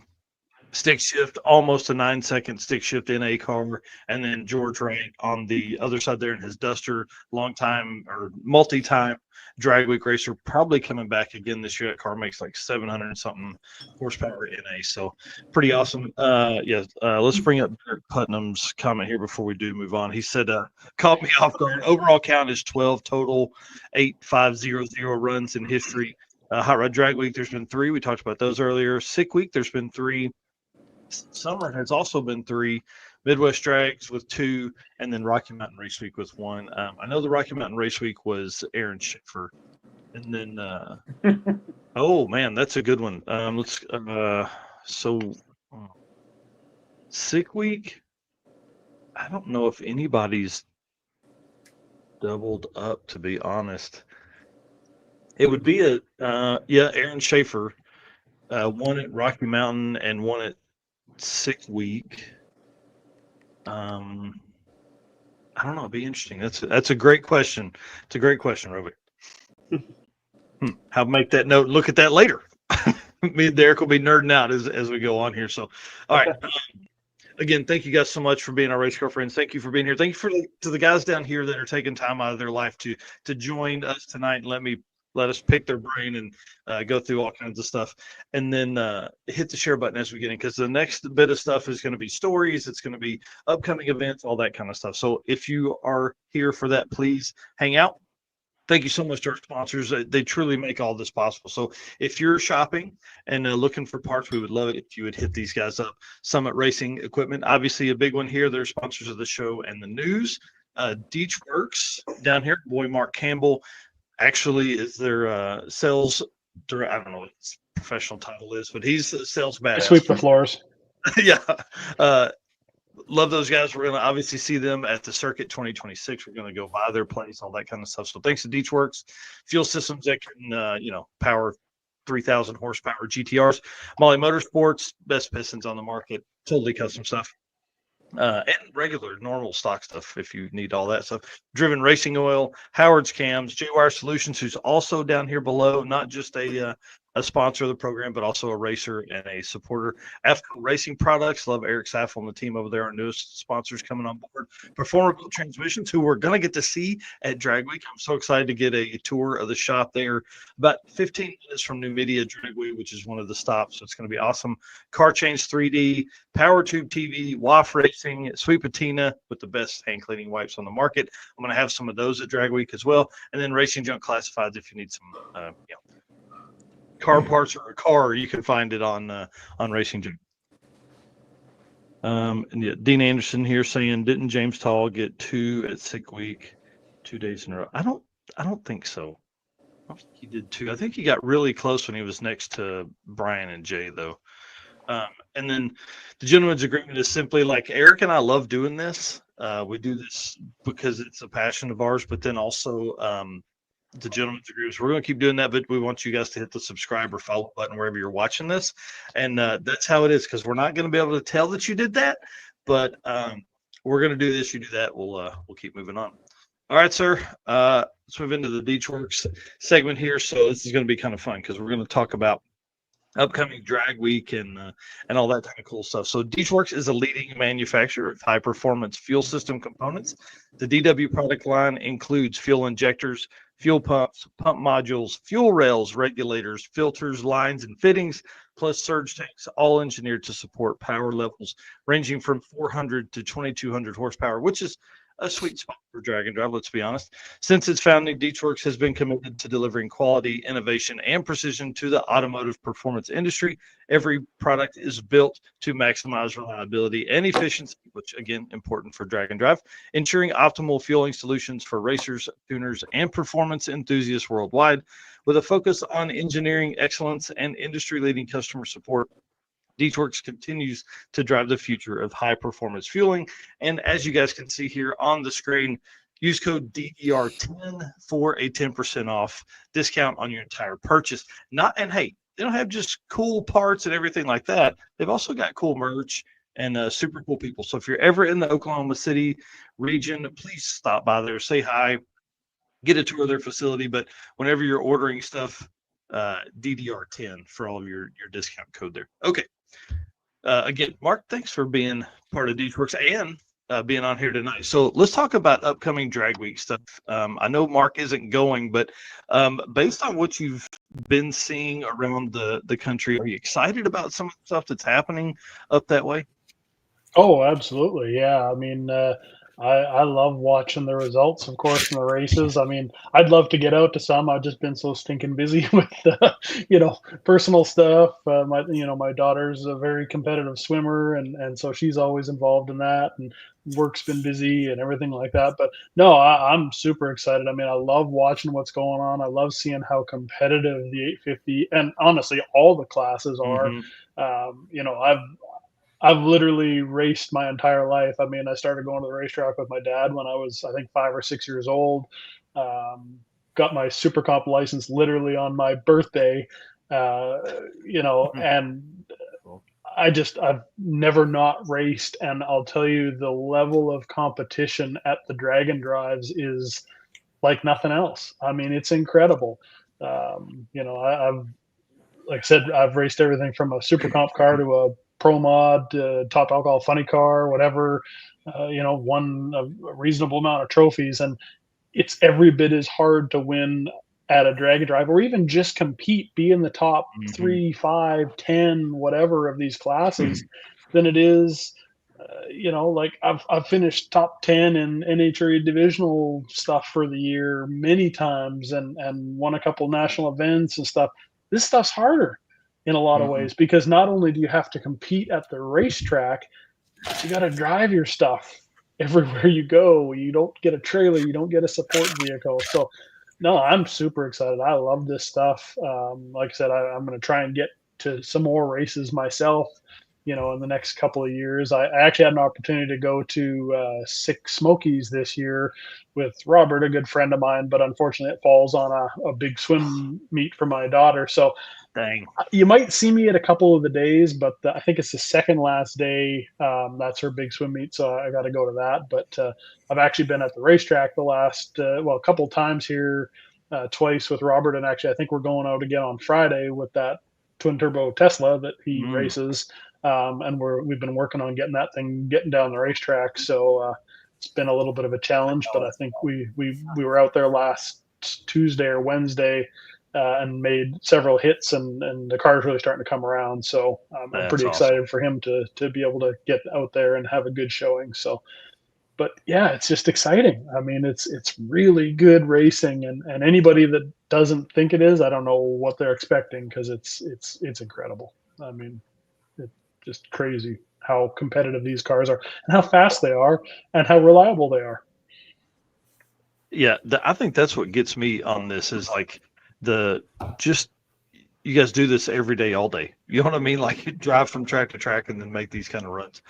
Derek Putnam did just send me a message. He says 2024 Six Summer had 2 perfect runs on the same day, only time that's ever happened, and they were 2 hours apart. Jeremy Ortiz, big shout out to Team Hybrid on YouTube, and Chris Mary in the Deal Brothers Mustang. So big shout out to Deal Brothers Racing on that. Yeah, this event coming up is pretty exciting, but I think have we raced at some of these tracks? Or I guess the question I guess would be for Steve and Dustin. When you were doing it in 19, are some of these tracks you visited before Drag Week, I guess? Yeah, we ran Cecil and Maryland that year. The rest of them, no. Yeah. The other tracks are new to us. Right, and I think that's probably what is most interesting about most of the drag and drive stuff is that like these national events move around, especially Drag Week. They have different tracks every year. Where we're seeing, Sick Week is now going on like it's, be its 5th year, 2026 at the same tracks. Which, by that point you kind of have some history, you have some data at those tracks. Even if you don't ever get down there until it's Sick Week every year, you now have data at those tracks. But Drag Week's not going to be like that. Yeah, that is overrated. You just make one pass and adjust from there. Yeah. So that is That's what we do. Right. Well, and yeah, because it doesn't matter, because maybe you've raced at that track before, but everything's different. We load up what we think will work, and if it doesn't work, you make an adjustment and hit it again. So that is only good if you can repeat the day perfectly. So. Mm-hmm. But yeah, 2 of these tracks will be new to us. The one in Pennsylvania might be a little tricky for pretty much everybody, so we're making some changes to be prepared for that one. But the other 3 tracks, they should be pretty good. Yeah. Brian, Jay, have you guys raced at these tracks before? Cecil we've been to. 2023. 23 Midwest Drags. We went to Cecil. So we kind of did the East Coast swing there. It was horrible. It's going to be interesting. Yeah, Cecil can be a challenge. But I was looking at I'm not saying Cecil necessarily. Like, the drives were horrible. I mean, like, we sat in traffic for like an hour and 20 minutes to drive like 3 miles through some city. Like, I don't even know where we were at. But yep, we overheated the fuel pump. I was riding with Paul Castiglione, and we overheated his fuel pump in the car. We're just, it's in the middle of traffic and just We're like, oh shit. Yeah. Fuel temperature is one of the pieces of data we don't have in Brian's car, and he's like, I don't want to know it. Like, nope, I don't want to know how hot things are getting while we're sitting here idling. Yeah. That's why you need one of those good Beachworks brushless pumps that you can run at 50% speed. I mean, Mark's eyes got real big when I started to say that. There you So go. we don't have a Beachworks pump on the car, but we do have something that we can run down to lower speed. But you still start circulating sub half a tank of fuel with an in-tank pump, and you're circulating by an engine that's hanging out the 190-degree range. I mean, Mark, you know this all too well, but nothing you can do to start keep it wonder, cool. like, how hot are things getting? And with the horror stories about vapor locking and things at Rocky Mountain, and then we're on an ethanol fuel. It's in the cards. It's in the plans at some point to add it, just from a data perspective, but we just haven't. So, I want one of those things. If we don't know it, we froze. Maybe not. Right. No, you're good. I may have froze. The Tim Gorley here says, take notes, Narc, so we know what cities to avoid. Dude, you can't avoid the cities. The highway full of race cars is full nuts, man. And we'll be in a rental car. It won't matter. So, we'll sit in traffic with everybody and talk. So, next question here is, how do you test in preparation for drag? Sit, driving, talk. Dustin, how do we test? What testing? Or do you test? No testing, just show up. Yeah, in 21 we put the 400 in a month before drag week. Went out and made one pass out here at Palm Beach and ran an 850 and some change and said, okay, we're ready. And ended up winning. And that transmission actually gave us a little bit of trouble during the week. And we didn't have an air shifter. He's manually shifting a 3-speed. That was quite an eventful week. In 22, I had the motor apart about 6 weeks before drag week. And then being in Florida, I had it all back together and we couldn't go anywhere to test. It rained. Every time we went to go somewhere, it rained. So I don't think we made a pass and showed up. And then in 23, the car had sat for about 3 months. I went to fire it up. I had no oil pressure because the E85 had separated all the oil, and it actually pulled up against the pickup and pulled it out. I had to have the whole motor apart the week before drag week. Again, put it all back together. I drove it around the block and we're off and running. That's why I say we haven't done a lot of testing. We know what it takes to move the car. We just have to get close. Yeah. So is the car ready to go now? Yeah. Car's ready to go now. I mean, I do spend a significant amount of time nut and bolting and going through things. I pull the gear out of the car. I pull the transmission out of the car. Everything comes out of the car. Doesn't necessarily get apart. I even go through all the wiring and tighten all the terminals. I just check everything I possibly can. I replace all the fuel lines every 2 years, things like that. So probably a little bit overkill on some of this stuff, but it never hurts to do this. I pulled the gear out. It was the gear was brand new from last year, and we only put I think 5 passes on it last year. And then I dropped the oil out like I normally do, and there was metal in it, so it had chipped the tip of every gear. I don't know why, because the pattern looks good, but every tip of every gear had actually chipped a piece off, and it was in the bottom. So there you go. You got to check this stuff. Some people would have just drained the oil and said, okay, it's a little bit of powder. I pulled it out and I saw the gears were chipped, and so it's got a brand new gear in it that has about 20 minutes of drive time around town, and that's about it. So, that's about right. Alex Johnson here. Testing sequence is pull out of the driveway, turn left, half throttle for 10 seconds straight, make a U-turn, stand on it for 5 seconds, load it on the trailer. Been there. Yeah. It's not ideal. We've done a lot more drive testing to make sure the car will work than we have track testing. I mean, miles and miles on the street, just to get that out of the way. And it shows we never really break down on the street. I don't think we had one relay go bad and 9 dragon drives. And that was pretty much it. Yeah. Well, We Jay split and a Brian, fuel cell wide open on Drag Week one time. That was fun. What's that? Split the bottom of our fuel cell wide open on the second Drag Week we did. We left the gas station. We're like, it smells like gas in the car.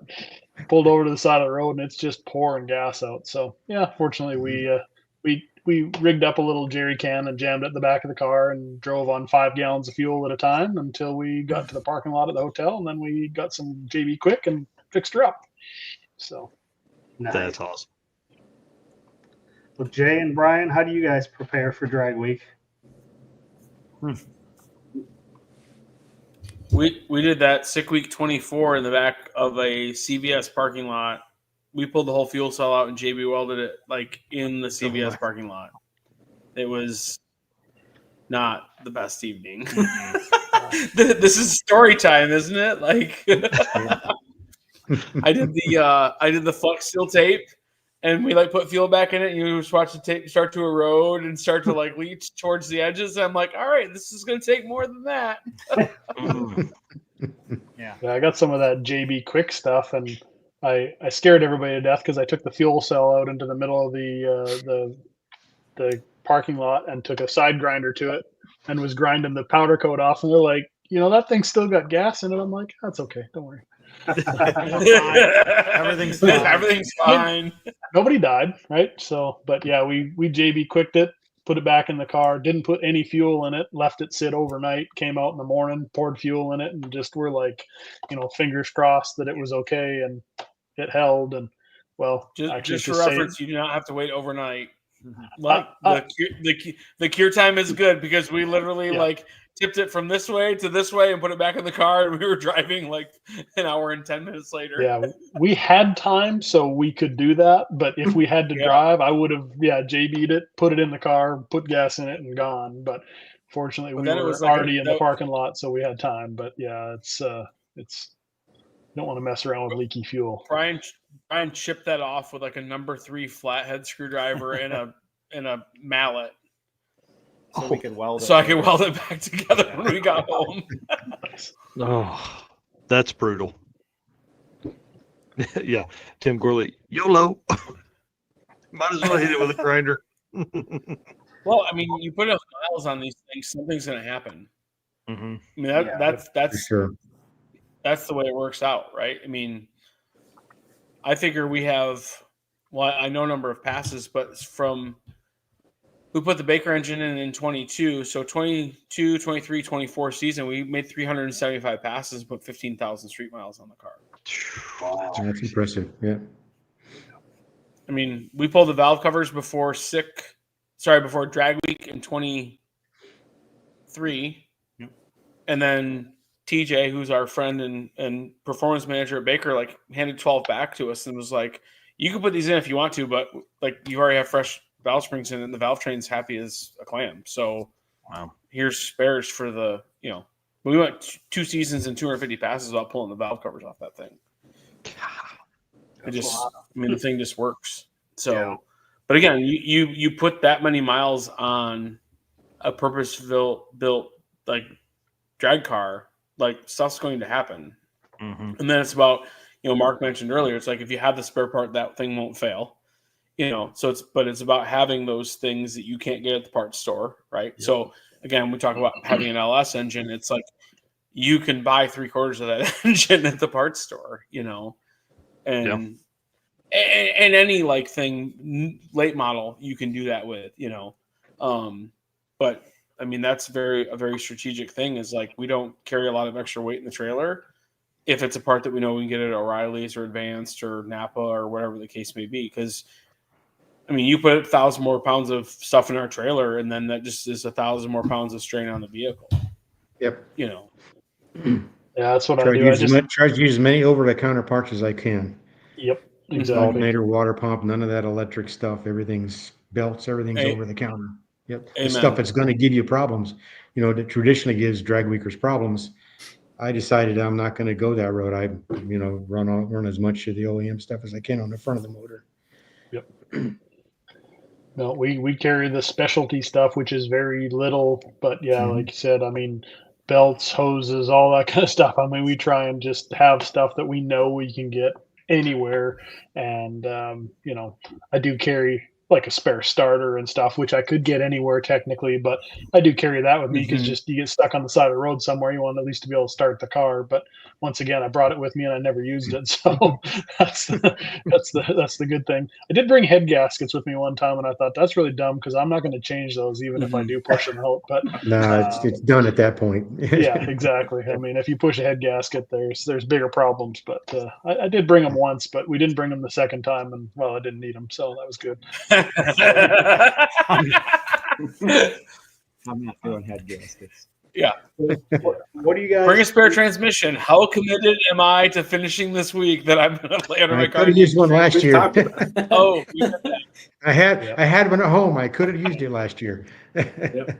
You remember? Yeah, that's, you could have. Yes. that's what put us out on day one, and we're not Yeah. changing it. That was rough. I was only a week out of COVID, and it was a terrible week for us. So, and the transmission, we weren't going to fix it. We later found out it was something actually, when I got home, I sent it out and to somebody, and they went all through it. It went on a dyno. I got it back. We took the car to Street and Yeet, and it still did the same thing.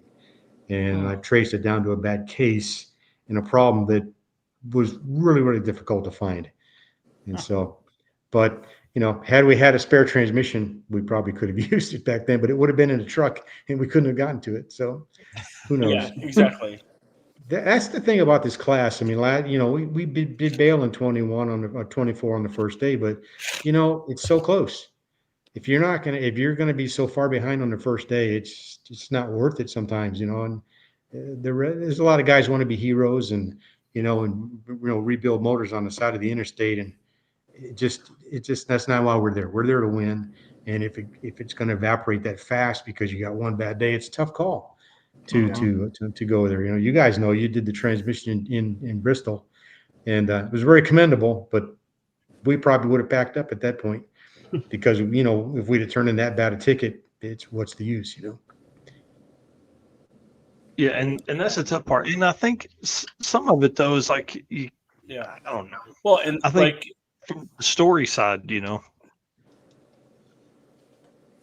Go ahead, Jay. Sorry.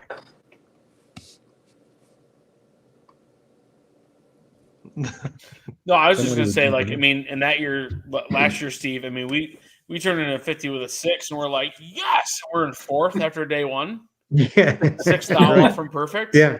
And it's like, well, this is a different breed of animal that we're dealing with this year. Like, I think we had a 51 with a 2 at the end of the day, but you could hardly drive the car through the pits. I mean, it was terrible. Yeah. and that car, you're not getting a transmission on the ground in that car, unfortunately. A Power Glide, no problem. That transmission is in it now. It's just too much. And so we would have had to find a shop. It would have been a real deal. And then I doubt if we'd have found the problem because, like I say, went through and the whole thing was overlooked again. It was really an odd situation, but you know, it is what it is. Mm-hmm. Shout out to Jeremy Ortiz here, Team Hybrid Racing jumping in. So speaking of, you know, running a 50 with a 6, what do you guys think it's going to take this year at Drag Week to win the class? Any ideas? Mid 50 with a something, you know, 50 Yeah. with a 4, 50 with a 5, probably. Yeah. I mean, if somebody's inside that's Steve pretty sets the awesome. bar. You know, it depends though. A lot depends on what happens with the weather and how things go. You know, I mean, I've seen days when everybody's running really good, and then everybody gets to that one track, and nobody's got a ticket to turn in, and then everybody's average goes out the window. You know, so which was like that when we ran with Rick in 21. We were having great days, and then we both got to Indy, and it was like, oh man, we were like literally the last people down the track at Indy, and just trying. I think we ended up turning in a 52. You know, it was like nobody could get a number. But before that, we'd had great numbers. So it depends on a lot of factors. But I think if the tracks are good, the weather's good, you're gonna have to be in the mid 50, 50 something to win this thing. Man. That's going to be awesome to watch. Right. Yeah, and probably got to be a 51 or better to get second or third. Yeah. It'll I'm be- going to predict that the track in Pennsylvania is going to be the deal breaker for a lot of guys. Yeah. Well, That one's going to be hard. right, and I think that's what's cool about this is like it truly like everybody races the same track every day. It's a different track every day, but everybody has that same thing every day. Mm-hmm. Uh, Yeah, Oh, we and lost Jay. Brian and Jay. Reload. There Hey, We're I don't back. know. yeah, We just had to Yeah. move you to the left. I see. I didn't pay the internet bill. I was buying car parts. Really? well, the question is, what do you think it's going to take to win the class? Oh, so Brian said whatever Steve sets the bar at. So I don't know if that came through or not, or if No. that was locked up. But I gotta tell you, our man Randy it's- might be there this year, so Yeah. he's going to be tough. Yeah. Have you talked to Randy lately? Yes, I have.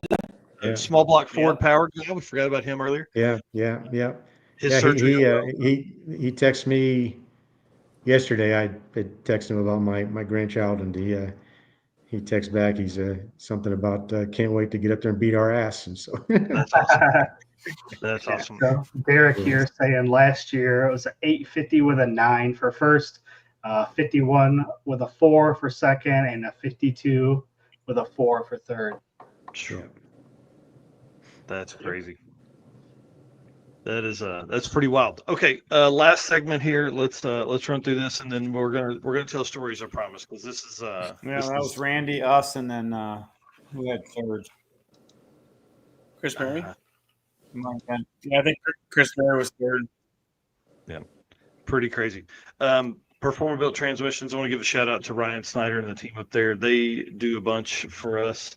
We appreciate them. Mr. Eric, if you want to read this one here, I'll let you do it. All right. Performer Built is the official transmission builder of Drag Drive Repeat. At Performer Built Transmissions, the goal is to engineer and build the toughest transmissions on the planet. Performer Built doesn't just rebuild transmissions, they systematically re-engineer each model to eliminate OEM flaws and to achieve the highest levels of performance. That's why they say their transmissions are not just built, they are Performer Built. All right. So in this segment, again, and we are going to be hanging out with Ryan up there. He is like 15 minutes from Numidia Dragway. So during Drag Week 2025, we are going to do something at his shop. I don't know if we'll do food and snacks or if we'll do some kind of sticker if somebody wants to stop by. We're going to do something while we're up there. It'll be the first time I've gotten to hang out with him at his shop. We hung out with him on 6 Summer. He rode with the Prices, I think, in 4. 6 Summer 2024. So it'd be cool to hang out with him and see him and hang out. But I want to talk about some of the repairs, but I want to talk about like parking lot beers. I want to talk about like just this will be our kind of closing segment here. Let's just kind of have some fun, tell some fun stories from all the events that you guys have been on. Oh man, where do you start? Yeah, Right. That's probably the hardest part. That's I'll jump into it. I know, our first hot rod drag week in 22, we were doing pretty good. And I think it was the third night, the hotel we were at, we ran into these Aussies that were there. And I'll tell you what, I mean, I've been to Australia and certainly know how, well, for one, just crazy in general those guys are, but man, they wouldn't let us go to bed that night. Like, I mean, we're like, we got to get up early and go racing. We're doing good here. Like, we want to keep going. And man, they wouldn't let us go. And I paid them off, Mark. yeah. Appreciate that. Strategic. Yeah. But man, we had a great time. I mean, we probably drank a whole lot more than we should have. I tried to stay a little more on the level-headed side because I had to drive, but no, I mean, that was certainly a real good time we had for sure. And then they found us at the racetrack the next day and they're like, where you guys staying tonight? You're like, And I will say we probably lied to them because I was like, yeah, like we can't do that again. I mean, like we just can't do that again. So, but yeah, that was a pretty good time. I mean, we had a blast, but we definitely stayed out way too late and yeah, partook of probably a little more than we should have. But I'll tell you, it was a good time, and there was probably, I don't know, 30 or 40 more people around us too that were all just, and these guys, these Aussies are just winding everybody up. I mean, it was a pretty good time, but yeah, we had to settle down and focus on racing. boring.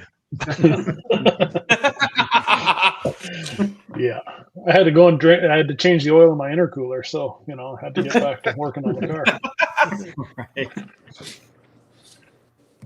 Yeah, parking lot beers are kind of where it's at. We have a ton of fun. That's probably Eric and I's hardest part about Dragon Drives is like we get to the hotel. That's time for second shift for us. We got to get in and edit videos and photos and make posts and tell stories and all that kind of stuff. So we try and limit our parking lot beers experience, but there have been times where Eric and I have had a really good time for the weekend or for the week. Well, lately we haven't seen a lot of people at the last couple events we've been at in the parking lot. So yeah, Heads Up Hustle did a good job of having people hanging out outside, but yeah, that really kind of has been a problem. Maybe we need to correct that on Drag Week. Tim, if you're still listening, let's try and correct that a little bit. But yeah, that's been I think everybody's been. You do several events a year, it becomes tough to stay up real late at night, and especially like Mark was saying, if you're competitive in the class, man, it's hard to stay out till 2 or 3 o'clock in the morning and then perform the next day, especially by the time you get to day 3 or 4. Yeah, the first day or two is not necessarily that bad, but yeah, once you get day 3, day 4, I mean, yeah, it gets tiring. I think I'm going to flip the script though one of these years. I'm going to do like just be a part of Sick Ward or something like that, take one of my cars and just drive it. And I'm going to sabotage somebody in the class. I'm going to take them out and just get them rip roaring drunk or something like that one night. So I'm looking for payoffs. Anybody that wants me to take care of anybody, just let me know and I can make sure that I'll sling this bitch. Buy somebody a bunch of beer or something. Yeah, exactly. Yeah. Jan Haas here saying Midnight Waffle House run for sure. That is the other struggle, man. There's not any Waffle Houses, I think, in that part of the country, right? For Drag Week. Let me see here. Hard to believe there's not a Waffle House somewhere, but yeah, up there probably not. Surprised you don't have the locations memorized yet, Mike. Well, we're gonna get to a few new ones this time for sure. That's 5G. Sorry, we got disconnected again. Are we back and good? Yeah, you're good. Gotcha. Okay. So I'm not sure where we're at in stories. Can I share one? Yes, please. So specifically to parking lot beers. So I think we did Drop the Hammer last year and this year, which is Carl Stansel's race. And last year, we were at the Edmore Inn, which is just up the road, like 25 minutes from Brian's house. And I was like, oh, we can save on a hotel and stay at your house. And he's like, I kind of want to stay at the hotel. And I'm like, all right, cool. And it was cool because one, I feel like regional events have a little bit less stress associated with them. And I mean, we were the biggest thing happening in Edmore, like these 60 something cars all parked at the same hotel, and so it was really cool to walk around and, get razzed by people and razz other people and all that kind of stuff. And then this year I said to Brian, so, and Narcs, you'll know this because Midwest Drag Racing was at Martin. So we set up our generator with a 32-inch flat screen and put the PDRA race, and in conjunction with Midwest Drag Series, we had that set up running, streaming, so people could watch the race at Martin while we were sitting at the hotel. So to me, that was a lot of fun. We had 25 people held around the front of Brian's car because we had a flat screen watching racing while we were in the process of racing.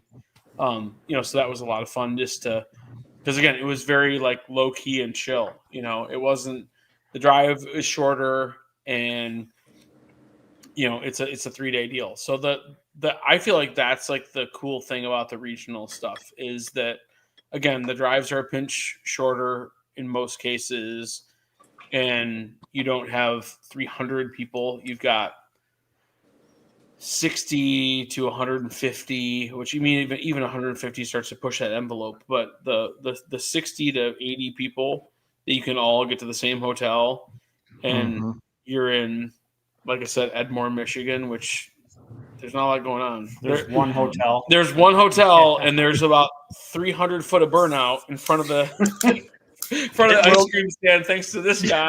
Yeah, I was gonna say that's down by the ice cream shop. My foot slipped. Yeah. One of his foot slipped off the brake. I'm just glad I asked those people. Mike Narks was grabbing the CO2 bottle to turn the submit on. Yeah, it was a pretty good time. I think, to Jay's point, I think when it starts to get 9, 10 o'clock or whatever, I think people are turning in. I think the key to hanging out in the parking lot is you got to have a little bit of time. Guys want to get to bed and get some rest. So when it starts to get midnight, there's not a lot of guys hanging out in the hotel. I feel like they're trying to get some rest, and they had a long day. And so when you can get there at 6, 7 o'clock at night, there's a lot better chance of hanging out. And that's what our experience and the ones we've done, the national events have the longer drives. And if you have any delays or you're the last guy at the track trying to go 850, like we are, you end up at the hotel at 10, 11, 12 o'clock at night. Yeah. And there's just a few diehards in the parking lot, you know?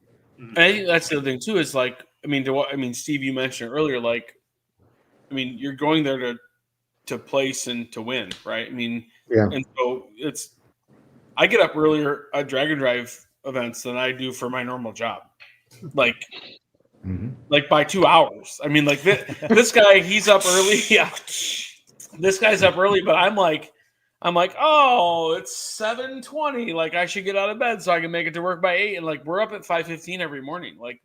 That's our job for the week, is to perform and to get there when we need to and all those types of things. And so it's a preparedness thing. And so it's not really a vacation, and far from it. Yeah. And I think like sick week, I feel isn't maybe as much, but like sick summer, there's 2 short drive days, I think.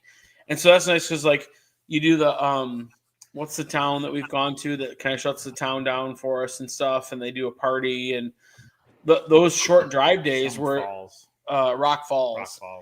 So when you have like 125 or 140 mile drive day, it's like cool. I can, even if I leave the track at 3 o'clock, I'm getting there by 6:30.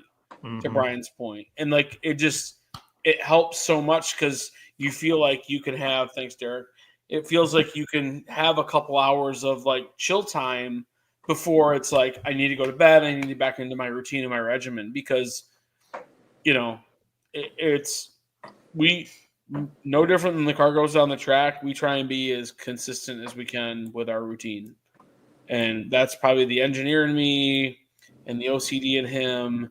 And that's just how we roll. And the other people on the screen right now are nodding their heads because they're thinking the same thing, right? It's just, you're no different than Dustin and I. We're pretty regimented. We want to get to sleep. If you ever notice, we're actually not early to the track. We try to take a little bit more time in the morning to get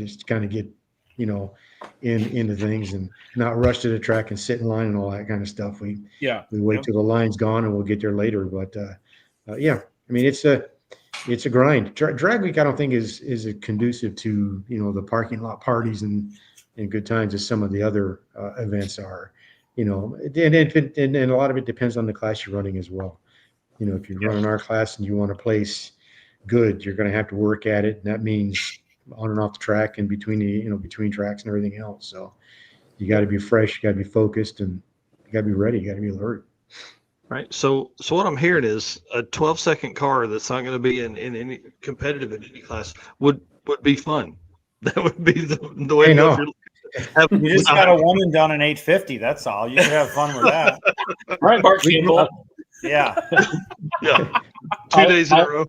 I had both sides of the thing. I had several one and dones, and I also had several run the wheels off of it until it wouldn't run anymore, and fix it and repair it and drive till midnight and whatever. So, because it can happen both ways real quick. Sometimes on the same event. Mark, What time? What time did you guys get out of there the second day? It was like 9:30 or something, right? In Indy, yeah, we were leaving and people were pulling in. I mean, Yeah. it was crazy because I think they switched up the run order or something that day too, and I think we were the first ones out. And so yeah, we made a run at like 9 o'clock and went at 50 with a 5 or whatever, and pulled back in, and we're like, all right, swap the tires over and put the trailer on it, and we're driving out, and everybody's looking at us like, where are you guys going? We're like, we're done. We're gonna. I think we got to the next place at like 2 o'clock in the afternoon or something like that. Like, I man. mean, it was crazy. We went and had We a made good our dinner that seventh night. pass at 2 o'clock that Yeah. afternoon. Yeah. How many? Brian's like, he's like, they went one and done twice. Like, what is that? Like, Dude, he's like, I where is that in our program? Yeah, what I would remember be that conversation with Brian too, because I mean, I told Mark before. I said, "Man, you had us scratching our heads, because like, holy shit, dude." Goes in. Yeah, how one many and of us done on 2 this days in a row. podcast have made 7 runs and then turned in our first pass of the day Oh, at like I an did that 852? Cool. We're the only ones. Yeah, like an 852 that you ran and then you couldn't do better and ended up turning that pass in after it's 3 o'clock. Yeah. Over here. Yeah. We How many passes? We usually we're good for 7 passes at Indy too. So Indy's our nemesis. Indy's been tough on us. so 2 years Indy's ago, our nemesis. Yep. Yeah. 2 or 3 Or years ago whatever- in Indy, we made 6 passes, I think. Yeah. It was the last year before we started pulling a trailer. So we had the little buggy carrier thing. And at the end of the day, I was this red. It was red as my shirt, actually, because I had been out in the sun all day long. Yep. And the car went like a 51 with an 8 near the end of the day. And like Loans knows Brian from Land Speed Racing. And so we're like hot lapping the car, right? And so Brian, at that point, we were carrying extra weight and we were filling stuff. And Brian's like, we don't have time to change the tune-up. Like, let's just pull some weight out of it, right? So we pull like 10 pounds out of the car. So the car goes 51 with a 6 or something like that. We pull 10 pounds out of it and it goes a 49 with a 2 or something like that. And it's like, throw it away. We're done. And we literally turned in like this 51 with a 2. It was the first pass of the day. It was 8 hours ago. Yeah. oh, I mean, there was downtime and stuff like that, and I'm as red as this shirt, and so is Brian. I've had one water, a Mountain Dew, and a hot dog to eat all day. Like that has been my caloric intake, and it was it was a nightmare. And Brian's like, we're turning the first pass, aren't we? I'm like, yep. That's like the toughest ones to swallow. Yeah. You don't know. We didn't have a good pass to the last pass that day because we were right there with you in the staging lanes on like pass 6 or 7. Yeah. And we hadn't had a good pass all day. I mean, in the 52s, I think we finally got one at the very end. It was just lucky. Yep. But I don't know what it is about Indy, but we've been there twice and have really struggled with that track and had great runs the day before and the day after at the other tracks. But you get to Indy and you chase the thing. You chase the car quite a bit. Yeah, and you'd expect an NHRA national event track would be wouldn't do that. But we've struggled spinning there. So that was 23, and then 24 last year. We went 50 with a 6 on day 1 at Trails, and then Brian's car was 2 thou quicker to the 1,000 foot last year on the first pass, and and we were like the 4th pair down, and it was so we went 50 with a 6 at Trails. And then, like I said, we were 2 thou, I think, quicker to the 1,000 foot. And the car slowed like 3.5 or 4 mile an hour and went like a 52 with a 1. And I was like, if the car didn't spin down track, like that was a 50 with a 2 or a 50 with a 1.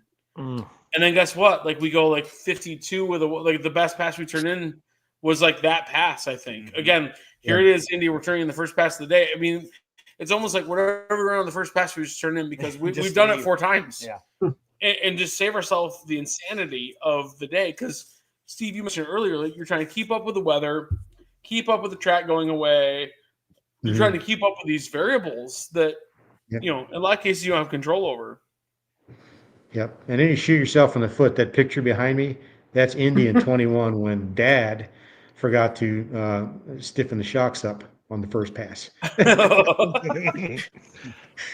We had just run the perfect number the day before at Byron, and I came in with the same exact tune-up, and we got there, and even though we have a checkoff sheet in the trunk, you know, we always ask each other, did you go down the sheet? But we didn't, and I That's what forgot we to do. reset the shocks, and that thing lifted. And that's actually, it was probably a foot higher than that at 300 feet. Oh yeah. Carrying away out there. On the He's there, bumper. and he's manually shifting that car too. So it didn't have an air shifter in it at the time either, so it was way out there. And then the rest of the day was a train wreck. We couldn't figure out what was going on. You know, why did it do that? Maybe it's the track is that good or whatever. So I'm changing the tune-up, not thinking that I didn't mess with the shocks. So we made like 2 other passes, and I realized, oh crap, you know, I didn't get the shocks set, and then so we reset the shocks, and then of course you're in the afternoon weather, and it's a train wreck from there. Yeah, So it's greasy. Yeah. that's where the discipline of the routine comes in, and then we've got that checkoff sheet now, and both of us go down it because we turn the car around really fast, because like I told you, you'll see us come in later than anybody else, and we'll park in the back for you. It doesn't matter, because we're going to park in the staging lanes all day. Our trailer's really nothing for us. And you know, so we try to turn around fast, and it's easy to miss something. So we follow a really tight routine, and it works. Mm-hmm. What was the move going to, like, Steve and Dustin? Did y'all ever drive without a trailer? Or No, we had a small Harbor Freight trailer with a couple fuel jugs and our tires on it, but no, we never had without a trailer. When we stepped up to the bigger trailer in 22, I think it was, that's the way to go. An enclosed trailer, you can put all your stuff in there. You can turn the car around really fast. We carry 6 jugs of fuel in the trailer and 15 gallons on the car, so we can get quite a ways down the road. Mm-hmm. You know, it's just nice to have someplace to put all your stuff. Our Harbor Freight trailer, everything was out in the open. We had a jog box on the front of it, but you're always worrying about, you know, people cutting all the cables and stealing their stuff, and it's out in the weather too, elements like and everything rain. else. Yeah. You know, before we had a trailer, if it rained, all of our stuff was yard sailed, our luggage, it was just. Eric doesn't know anything about wet clothes. Yep. Yes. Oh yeah, we've left our luggage. We've left our luggage in the pits because we had no place to put it with the Harbor Freight trailer. Mm-hmm. Try to throw a tarp over it or something if it looks like it's going to rain. So, yeah, the enclosed trailer is the way to go anymore. The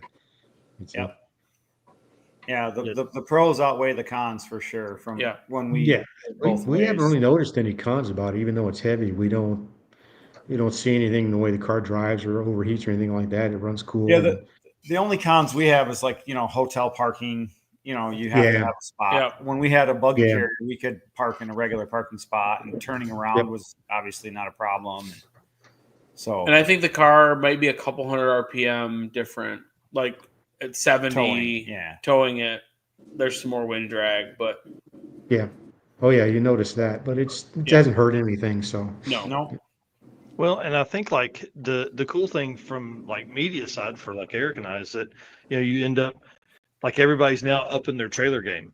So it's like it's a whole thing to modify now. You got the car on point. Now it's like time to modify the trailer and build out this entire thing you got going on. I know Jay's worked a bunch on their trailer building stuff. Mm-hmm. And really my dad has, because he's retired and he used to be a woodworker. And so I'm like, I need this shelf over here to do this. And so and very much like my background in lean manufacturing, I'm like, you know, it's kind of the opposite. It's like first in, first out. Well, I guess that's FIFO, isn't it? First in, first out. Yeah. So we are like the canopy goes in last, and it's the first thing that comes out. So it's like we have shade and rain coverage until the very end, and then it's the first thing that we get. We get shade and rain coverage, you know, and we've got lights and all this kind of stuff. I mean, the debut of the trailer was Sick Week 23. And literally it was just like, hey, how much, all the stuff that we used to throw in the car, we're going to throw in the trailer. Mm-hmm. Yeah, I bought that trailer from Travis. Fathy. He has that black station wagon with a blower. Yeah. Mm-hmm. And it was just a blank canvas. It had nothing, you know, good deal, but it had no shelves. And it leaked. Yeah. So it's been good. We've got it pretty rock solid now, but the first couple of years were just improving it and making it pack better. And Yeah. And there were 3 things, like we talk about me being as red as this shirt at Indy. We didn't have a cooler. We didn't have a canopy. And I, all 290 pounds of me, did not have a scooter. Oh. So strategic Bro. parking. Preach. Yeah. So I'm like, we need to be as close to staging lanes as possible because I could ride up with you, but I'm walking back, right? Mhm. And then since then, it's like, oh, well, we could add another blower fan and we could add a generator. And so the scope creep a little bit. But those are all things now that are integrated into like our package, and Yeah. Makes it so much better. it's so much better. Now you just have to make sure you don't leave the scooter at a track and go Oh home. boy, here we go. Who's done that? Good thing you you got, rode the got scooter friends in in high Byron. places. I left my scooter, you guys, at Byron during 6 summer, and At the award ceremony. Eric White went to go get it like a week later, and it was parked right where I left it. No one even by the bleachers. Like, no one touched it. Brian's, you're not gonna believe this, and I'm like, probably won't. But what happened?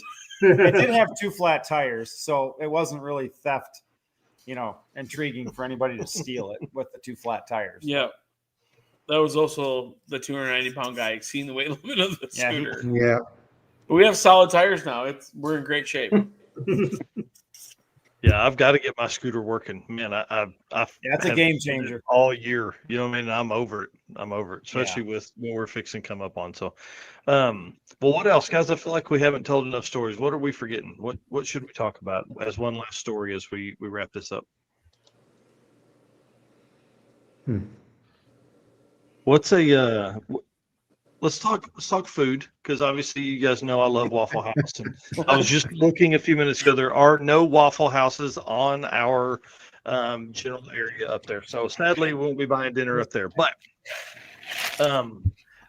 do you pack? Do you try and find something? Are you gas station? What's your general consensus? So I'm going to offer a quick version of my story.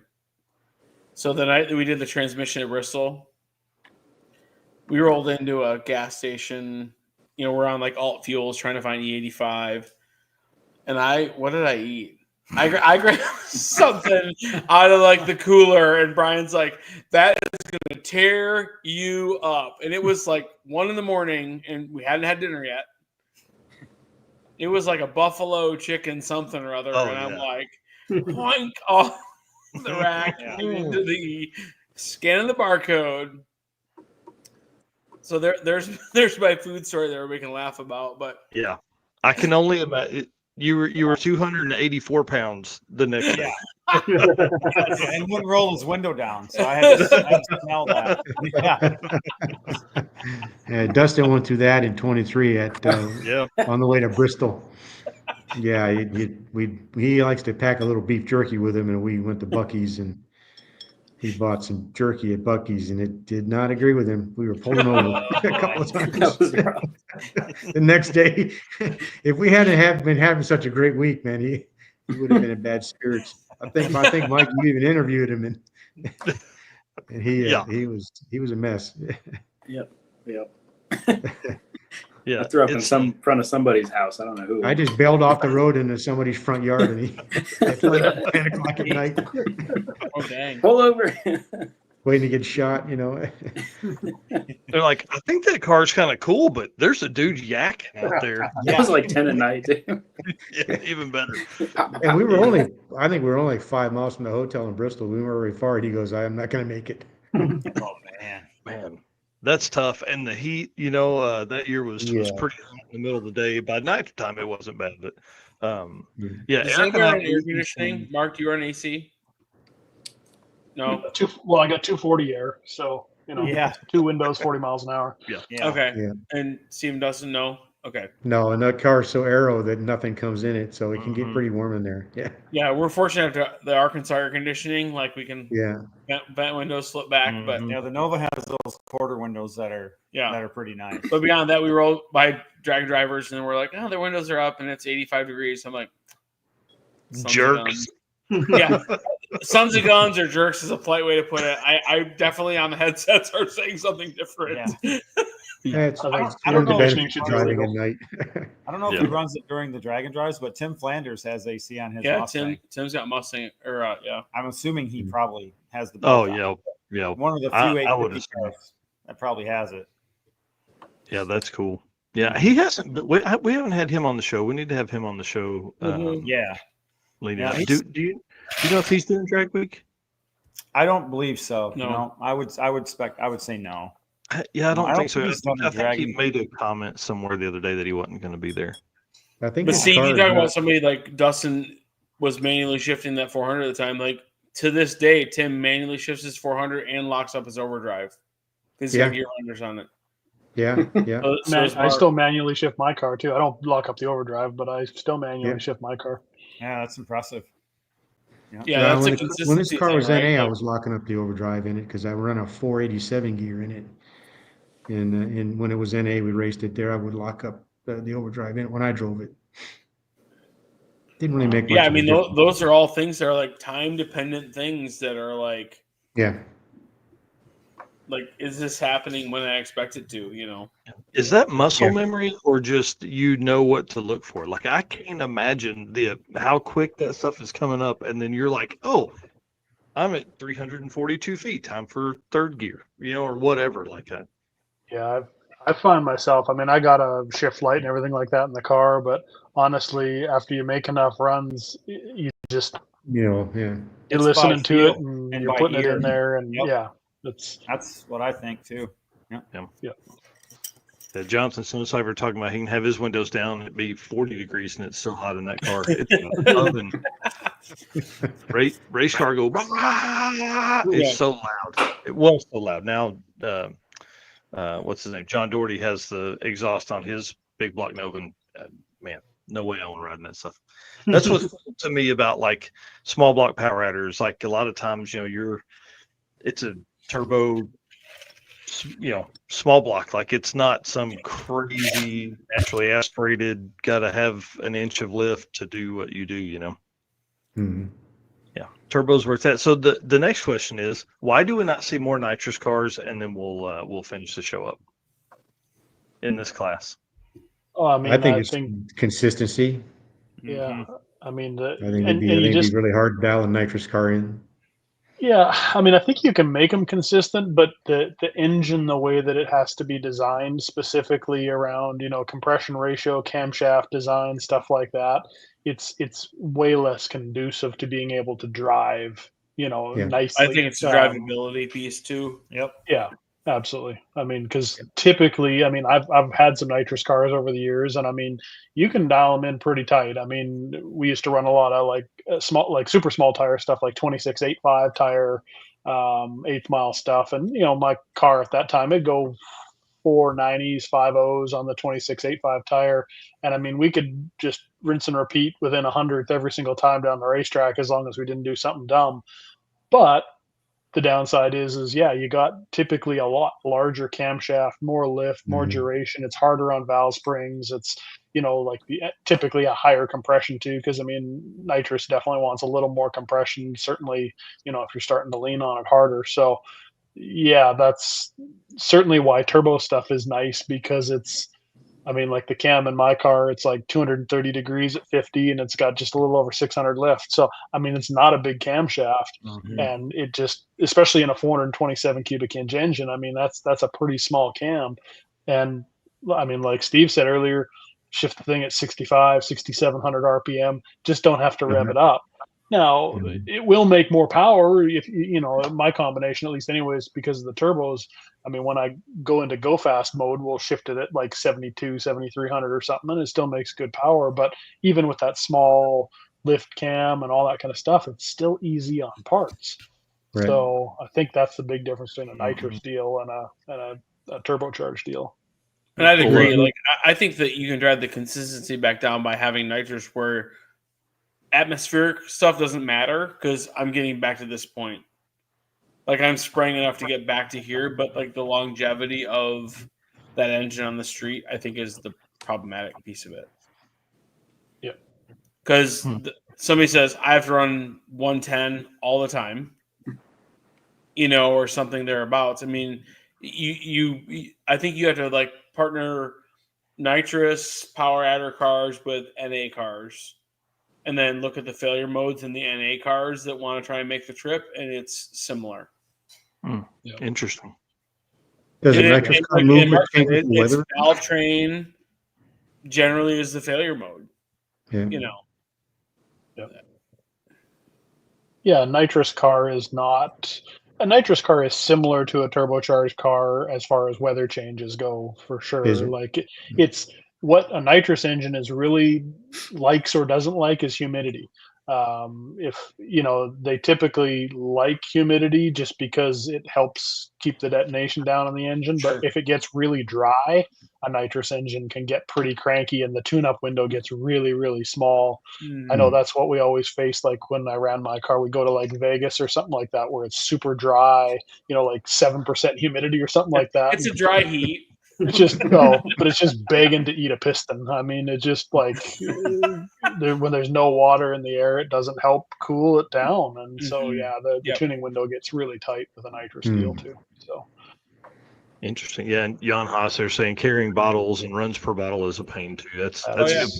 But the key comment here is one I'm excited about. He says, I think Brian and Jay have me ready to make the change just because he's been an NA guy for a long time. And I've been trying, man. Please put a turbo in that car. And come on, Stoney, get it done. Hopefully you will. So we'll see. Y'all, I want to say thanks. I want to say thanks for coming on tonight. Appreciate you spending 2.5 hours with us here. I want to say thanks everybody in the comments for asking you guys questions, making comments about what you're talking about, and all that kind of cool stuff too. So it sounds like we're definitely going to see Dustin and Steve at Drag Week. We're going to see Brian and Jay at Drag Week. The plan for the next couple of weeks is just kind of Drag Week coverage. I feel like this is a big turning point event. We're moving into what's crazy is like the third decade of drag and drive racing. Like this event will be kind of the kickoff to it's 20th anniversary, all the stuff that's come before, you've seen insane growth the last 4 years, and we're not even scratching the surface. I think we're really fixing to see a huge growth in drag and drive and just people putting their cars on the street. I think there's been a lot of people that have had race-only cars that have enjoyed hanging out in their toter homes and stuff that are fixing to get these things out and do some driving. And I appreciate you guys being on and telling stories, hopefully motivating some of those folks. I know there's a guy in here earlier talking about he's excited for his first event. So, appreciate you guys telling the stories. There's a lot of cars out there can run in our class that they need to push a little harder and come join us. There's a lot of guys that show up, I think, in our class that are just kind of laying back a little bit. They need to step it up, come have some fun. I agree. I feel that way. I feel there's always that another 10 guys back there to kind of they don't want to push it so hard, but they should. Yeah, it's pretty rewarding to get a podium in this class. Well, yeah, especially at Drag Week. I mean, it's been this class has been very competitive the last several years, but it's going to be real tight now because there's only one 850 class in Drag Week. Really, and I guess there's 4, let's see, big block and small block. So I mean, there's a lot that goes on, but this class here, I love it. Y'all know I do, and can't wait to hang out. So, all right, awesome. Yep, we're going to throw you guys backstage. Hang out for just a minute. Let us finish the show up, and then we'll talk backstage for probably another 20 or 30 minutes. So, all right, thanks again, guys. Year 60. Thank you. Awesome, dude. What a great night, man. This was a ton of fun, and again, I appreciate those guys. And stay here, Dustin. Where the hell is Dustin on the screen here? Sorry, I'm trying to take you off. All right. Anyways, thanks a bunch, guys. We appreciate it. The next episode is going to be crazy.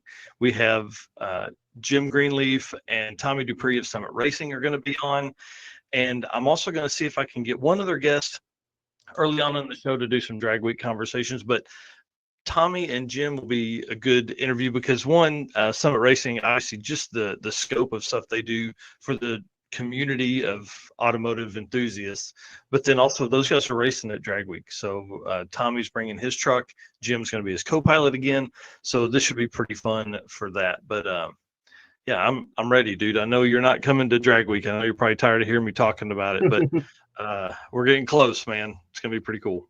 Yeah, it should be good. Obviously, it's been a busy year, and obviously just can't make that one happen. But I'm excited for you guys to go and cover it and see everything about it. Yep. All right, sir. Well, lead us out, man. All right. Again, thank you everybody that has been on here tonight. We've had a ton of viewers, ton of comments, so we appreciate each and every one of you, every one of our race car friends. Thank you for being here tonight. And our sponsors, obviously, we can't do the traveling and all that stuff, camera equipment, everything we do. Obviously, our sponsors are what make that happen. So if you guys are doing some shopping, check out Summit Racing Equipment, Deechworks, Molly Motorsports, Driven Racing Oil, Howard's Cam, J-Wire Solution, AFCO, Performa-Built Transmission, Car Change 3D, Power Tube TV, WAF Racing, Sweet Patina, and Racing Junk. We will see you guys on the next episode. Sweet. See you.